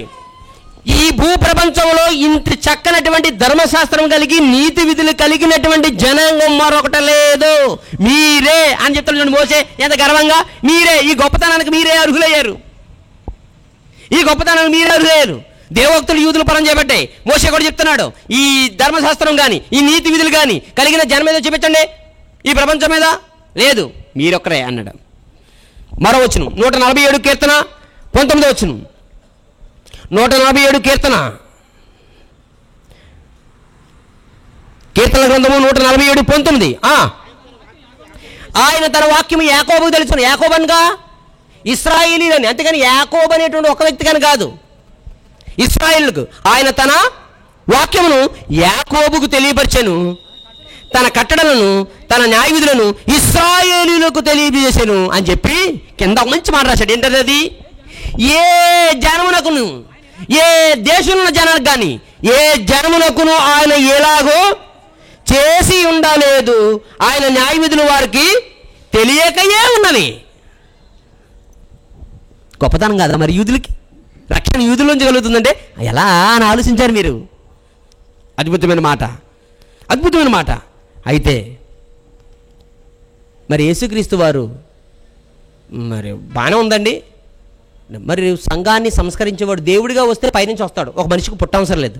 అలా అనుకుంటే ఈ భూమి మీద చేయవలసిన క్రియలు దేవుడు కనుక చేశాడు, మేము ఎక్కడ చేయగలమండి అని మీరు అంటారని ఆయన మానవుడిగా జన్మించాలి, మీలాంటి శరీరాన్ని ధరించుకోవాలి, మీలాంటి బలహీనతలు కలిగి ఉండాలి, ఈ లోకంలో మనిషికి వస్తున్నటువంటి సహజమైన ప్రతి శ్రమను అనుభవించి దాన్ని జయించి ఇలా జయించాలని ఒక సూత్రాన్ని మీకు అప్పగించి నేను మరలా వచ్చేంత వరకు ఇలానే బ్రతికి ప్రతి శ్రమను ప్రతి శోధనను సాతాలను జయించి సాతాలను కాళ్ళ కింద చితుకు తొక్కనని చెప్పాలంటే ఒక సూత్రం ఉండాలి. సూత్రం ఉంటే ఆయనకి శరీరం కావాలి. శరీరం కావాలంటే ఎక్కడి నుంచి తీసుకురావాలి? మన దేశంలో ఉన్న ఏ కులం నుంచి ఆ శరీరం రావాలి, మన దేశంలో ఉన్న ఎన్ని మతాల నుంచి ఆ శరీరం రావాలి, ఏ వర్గం నుంచి ఏ ప్రాంతం నుండి ఆ శరీరం రావాలి అని ఆలోచిస్తే మొట్టమొదట దేవోక్తులు ఎవరి పరమైతే చేయబడ్డాయో ఆ దేవోక్తులు కలిగిన వారిలోంచే రావాలి. ఎందుకంటే ఆ మార్గం చెప్పాలంటే అందులోంచే ఏ సంఘ సంస్కర్త అయినా ఎప్పుడైనా ఏ ఫీల్డ్లో ఉన్నాడో అందులోంచే వస్తాడు పైకి వచ్చి సమాజాన్ని మార్పు ఇది తప్పు అని చెప్పడానికి ఉంటాడు. అలాగే మానవుని రక్షించడానికి ఎక్కడ పుట్టాడు? రోమిలికి రాసిన పత్రిక 9:4. రోమిలికి రాసిన పత్రిక 9:4. వీళ్ళు ఎవరండి? వీళ్ళు ఇశ్రాయేలీయులు. ఏంటి గొప్పతనం? దత్తపుత్రత్వమును, మహిమయు, నిబంధనలను, ధర్మశాస్త్ర ప్రధానమును, అర్చనాచారాదులను, వాగ్దానములను వీరివి. ఎవరివి? ఇశ్రాయేలు. ఇప్పుడు మంచి మాట. పితరులు అబ్రహాము, ఇస్సాకు, యాకోబు అనే పితరులు వీరువారు శరీరమును బట్టి క్రీస్తు వీరిలో పుట్టాడు, అంతే తప్ప వాళ్ళకే సొంతం, అక్కడే ఉంటాడు, మాకు సంబంధించిన వాడు కాదు అని అనకండి. మనల్ని ఉద్ధరించి మనకు చట్టాన్ని రత్తకి ఆయన వేరే తల్లిదండ్రులకు వేరే భాషలో వేరే రాష్ట్రంలో పుట్టాడు. అయితే జాగ్రత్త జాతిని ఉద్ధరించడానికి ఈయన ఇజ్రాయేలు దేశంలో యోధా దేశంలో యోధా బెత్లెహేం అనేటువంటి చిన్న గ్రామంలో యేసేపు మరియమ్మ అనేటువంటి మరియ గర్భాన ఒక శరీరాన్ని ధరించుకొని ఈయన జగత్తు పునాది వేయబడక మునిపే ఉన్నాడు. 2000 సంవత్సరాల క్రితం ఆదాము నుండి వచ్చినవాడు కాదు. ఈయన ఆదాములో లేడు. ఈ మధ్యన ఎవరో చెప్పారట యేసుక్రీస్తు వారు కూడా ఆదాము నుండి వచ్చాడని. కాదు, తప్పుడు మాట అది. ఎందుకంటే ఆదాము పుట్టక మునిపే యేసు పరలోకమందు జగత్తు పునాది వేయబడక మునిపే ఆయన నియమింపబడిన అని పేతురు గారు చెప్పారు. అంతేగాని ఆదాములోకి వచ్చేది మానవ భేదం అవుతుంది తప్ప, అందుకే శరీరాన్ని బట్టి అన్నాడు. అందుకే శరీరాన్ని బట్టి యేసు క్రీస్తు వీరిలో పుట్టాడు. ఆయన సర్వాధికారి అయిన దేవుడై ఉండి నిరంతరము స్తోత్రార్హుడై ఉన్నాడు. ఇది యేసు ఇశ్రాయేలు కోసం కానే కాదు, ప్రజలందరి కొరకు. ఈ ప్రజలందరిలో ఇశ్రాయేలు కూడా ఉన్నారా? చెప్పలేదు, ఉన్నారు. అందుకే యూదుడని గ్రీసు దేశస్తుడని చదవాలన్నమాట. ఇక భేదం చూపించట్లేదు దేవుడు. ఎంత చక్కనటువంటి మాట చెప్తున్నాడు చూడండి. గలతీయులకు రాసిన పత్రిక 3వ అధ్యాయం 28వ వచనం, 3:28, 26 నుంచి చూద్దాం. యేసు క్రీస్తునందు మీరందరూ విశ్వాసం వల్ల దేవుని కుమారులు ఉన్నారు. అందరిని దేవుని కుమారులు అంటున్నాడు యేసుని విశ్వసిస్తే. క్రీస్తు యేసులోనికి బాప్తిసం పొందిన మీరందరూ క్రీస్తును ధరించుకొని ఉన్నారు. ఇందులో యూదుడని గ్రీసు అన్యుడు, గ్రీసు దేశస్తులంటే అన్యులని లేదు, దాసుడని స్వతంత్రుడని లేదు, పురుషుడని స్త్రీ అని లేదు. యేసుక్రీస్తునందు వీరందరూ ఏకముగా ఉన్నారు. చూసారండి, ఏకముగా ఉండి యేసుక్రీస్తు వారిని మనకు కూడా చెందినవారుగా, మనము యేసుక్రీస్తు వారు చెందినవారుగా ఆయనే ఒప్పుకుంటే యేసు మాకు సంబంధించిన వాడు కాదనుకుంటున్నారండి. 4 కట్టలో మూటలెడితే మీ ఓడేటి? మీరు గమనించండి. మానవ జాతి పాపంలో మగ్గిపోతున్నప్పుడు, ఎవడు ప్రాణమిచ్చి పాపిని రక్షించడానికి ధైర్యం చేయలేనప్పుడు, అలా చెయ్యాలంటే ఒక పిల్లల సత్ప్రవంతో మంచి ఉద్దేశంలోకి వెళ్ళాలి అనుకుంటే తల్లిదండ్రులు కొన్ని పాటించాలి. పాటిస్తున్నారా? చెడు విషయాలు చూస్తే మీ పిల్లలు పాడైపోతారు. అలాగని మీ టీవీ దగ్గర పెట్టుకుని మీ పిల్లల దగ్గర పెట్టుకుని చూడడం లేదు. మీ పిల్లల భవిష్యత్తు గురించి మీరు ఆలోచిస్తే దగ్గర పెట్టుకుని మీరు టీవీ చూస్తారా? మీరు చేయలేరు. మీ పిల్లలు ఎదుర్కొంటే సిగరెట్లు రప్పించుకుని తాగుతారు, మందులు రప్పించుకుని తాగుతారు, అన్నీ రప్పించుకుని తాగుతారు. అంటే మీ బిడ్డల కోసం మీరు ఏమీ చేయరు. కానీ మీ పిల్లలు ఒక అంబేద్కర్ అయిపోవాలా, ఒక గాంధీజీ అయిపోవాలా, చాచా నెహ్రూ అయిపోవాలా. ఎలా అయిపోతారు? చీచి అయిపోతారు. ఇలా మీరు మార్చేశారు సమాజాన్ని. మీ పిల్లల కోసమే మీ కోరికలు, మీ ఉద్దేశాలు, మీ ఇష్టాలు మీరు తగ్గించుకోలేరు. కానీ మహాత్ములైపోవాలా? కానీ యేసు చేశాడు. ఈ లోకంలో మీరు తప్పు చేస్తారని, మీరు పాపం చేస్తారని తను చూసి నేర్చుకుంటానని ఆయన ఎన్నో నియంత్రణ. అన్నిటి యందు ఆయనకు స్వాతంత్రం అన్నా అన్నీ చేయలేదు. చూచుటి యందు అంతా స్వాతంత్రం అన్నా అన్నీ చూడదగినవి కాదని ఆయన చేయలేదు. మీకు మాదిరికరం ఉంచిపోయాడు. యేసు లోకం కొరకే పుట్టాడు, లోకంలో ఉన్న మనుషుల కొరకే పుట్టాడు. ఒక మనుషుల ద్వారా పాపం వచ్చింది, పాపం ద్వారా మరణం వచ్చింది. ఆ మరణాన్ని తప్పించడానికి యేసు ఆ మనుషుడి ద్వారా పుట్టాడు, ఆ మనిషిలాగే బ్రతికాడు, నీతి న్యాయములు బతికించాడు, మనిషి కొరకు పవిత్రంగా జీవించాడు. ఆయన రక్తము చేత ఆదాము నుంచి వచ్చిన పాపము ప్రతిదీ కడిగి వేశాడు. కనుక యేసు లోకరక్షకుడే గాని యూదుల రక్షకుడు మాత్రం ఎట్టి పరిస్థితుల్లో కానే కాదు. అందరూ ఇందులో గ్రీసు దేశస్తుడని, యూదుడని, స్త్రీ అని, పురుషుడని, దోషుడని, స్వతంత్రుడని భేదం లేదు. అందరూ క్రీస్తునందు ఏకరీతిగానే ఉన్నారు. కనుక ఇతని యూదులకే అని కాదు. యూదుని నమ్మితే క్రైస్తవుడే, అన్యుని నమ్మినా క్రైస్తవుడే. అందుకనే యూదుడుగా నమ్మిన తర్వాత యూదు క్రైస్తవుడు, అన్యుని నమ్మితే అన్య క్రైస్తవుడు ఎలా ఉంటాయి. మనం క్రీస్తులకు మారామంతే. మారిపోయిన తర్వాత నేను కన్వర్టెడ్ క్రిస్టియన్ అని అనకండి. ఎందులోంచి కన్వర్ట్ అయ్యో? కులంలోంచి అని చెప్పకు. పాపములో నుండి, లోకములో నుండి మారవు క్రీస్తులోనికి, అంతేనా?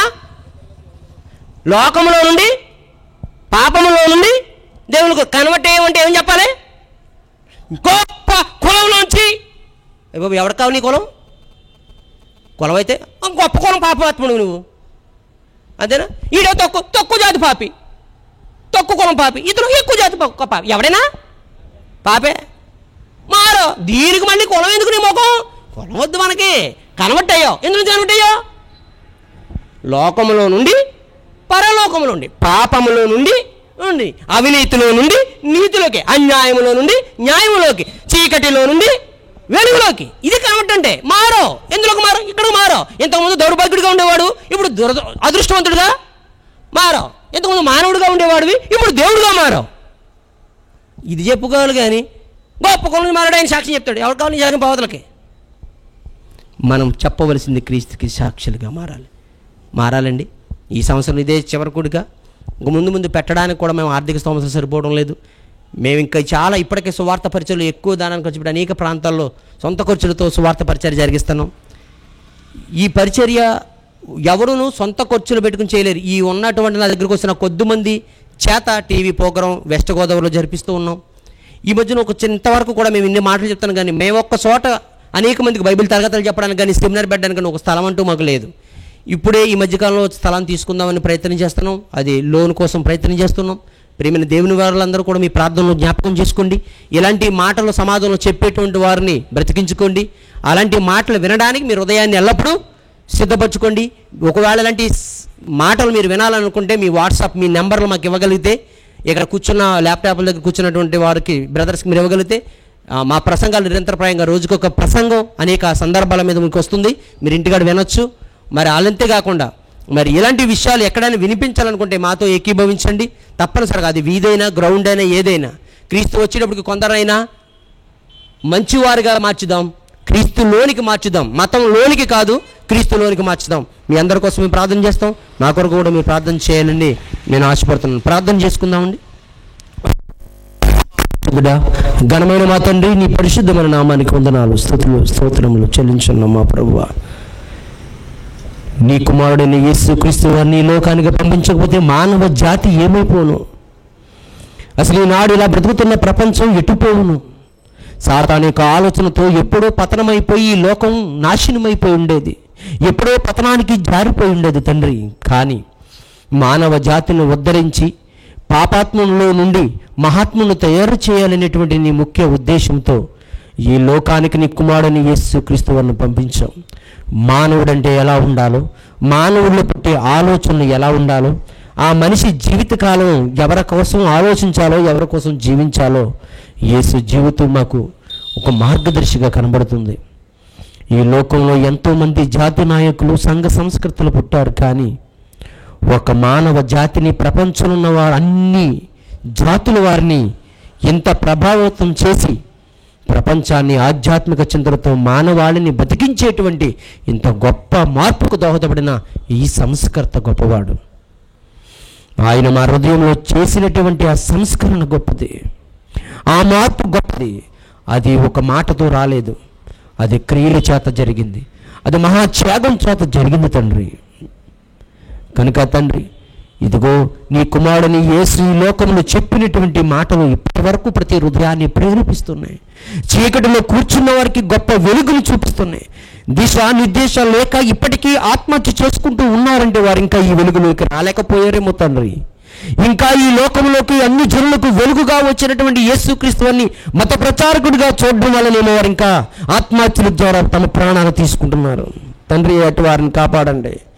ఇంకా నిన్ను తెలుసుకోలేక నీ కుమారుని యేసుక్రీస్తు వారి త్యాగాన్ని గుర్తించలేని వారి ప్రపంచంలో ఉన్నారంటే అది తప్పు మాదే తండ్రి. మేము సరిగ్గా నీ కుమారుని యేసుక్రీస్తు వారిని ప్రపంచంలో చాటి చెప్పలేకపోతున్నాం. నోటి మాటతో కాకుండా బ్రతుకులో మా క్రీస్తుని మాలో చూపించలేకపోతున్నామేమో. అందుకే దేవుడు వరకు దూరంగా ఉన్నాడు అనుకుని, దేవుడు లేడనుకుని మమ్మల్ని ఆదరించేవాడు లేరని తమ ప్రాణాలను తీసుకుంటున్నారు. తండ్రి, దేవుణ్ణి ఎవరిని ఎప్పుడైనా చూచి ఉండలేదు, ఈయనే దేవుని బయలుపరిచాడని యేసుక్రీస్తు వారి కోసం చెప్పబడింది. నిజమే, ఆయన ఎలా ఉంటాడో, నాయన నీ ప్రేమ ఎలాంటిదో చూపించిన వాడు యేసుక్రీస్తు వారు.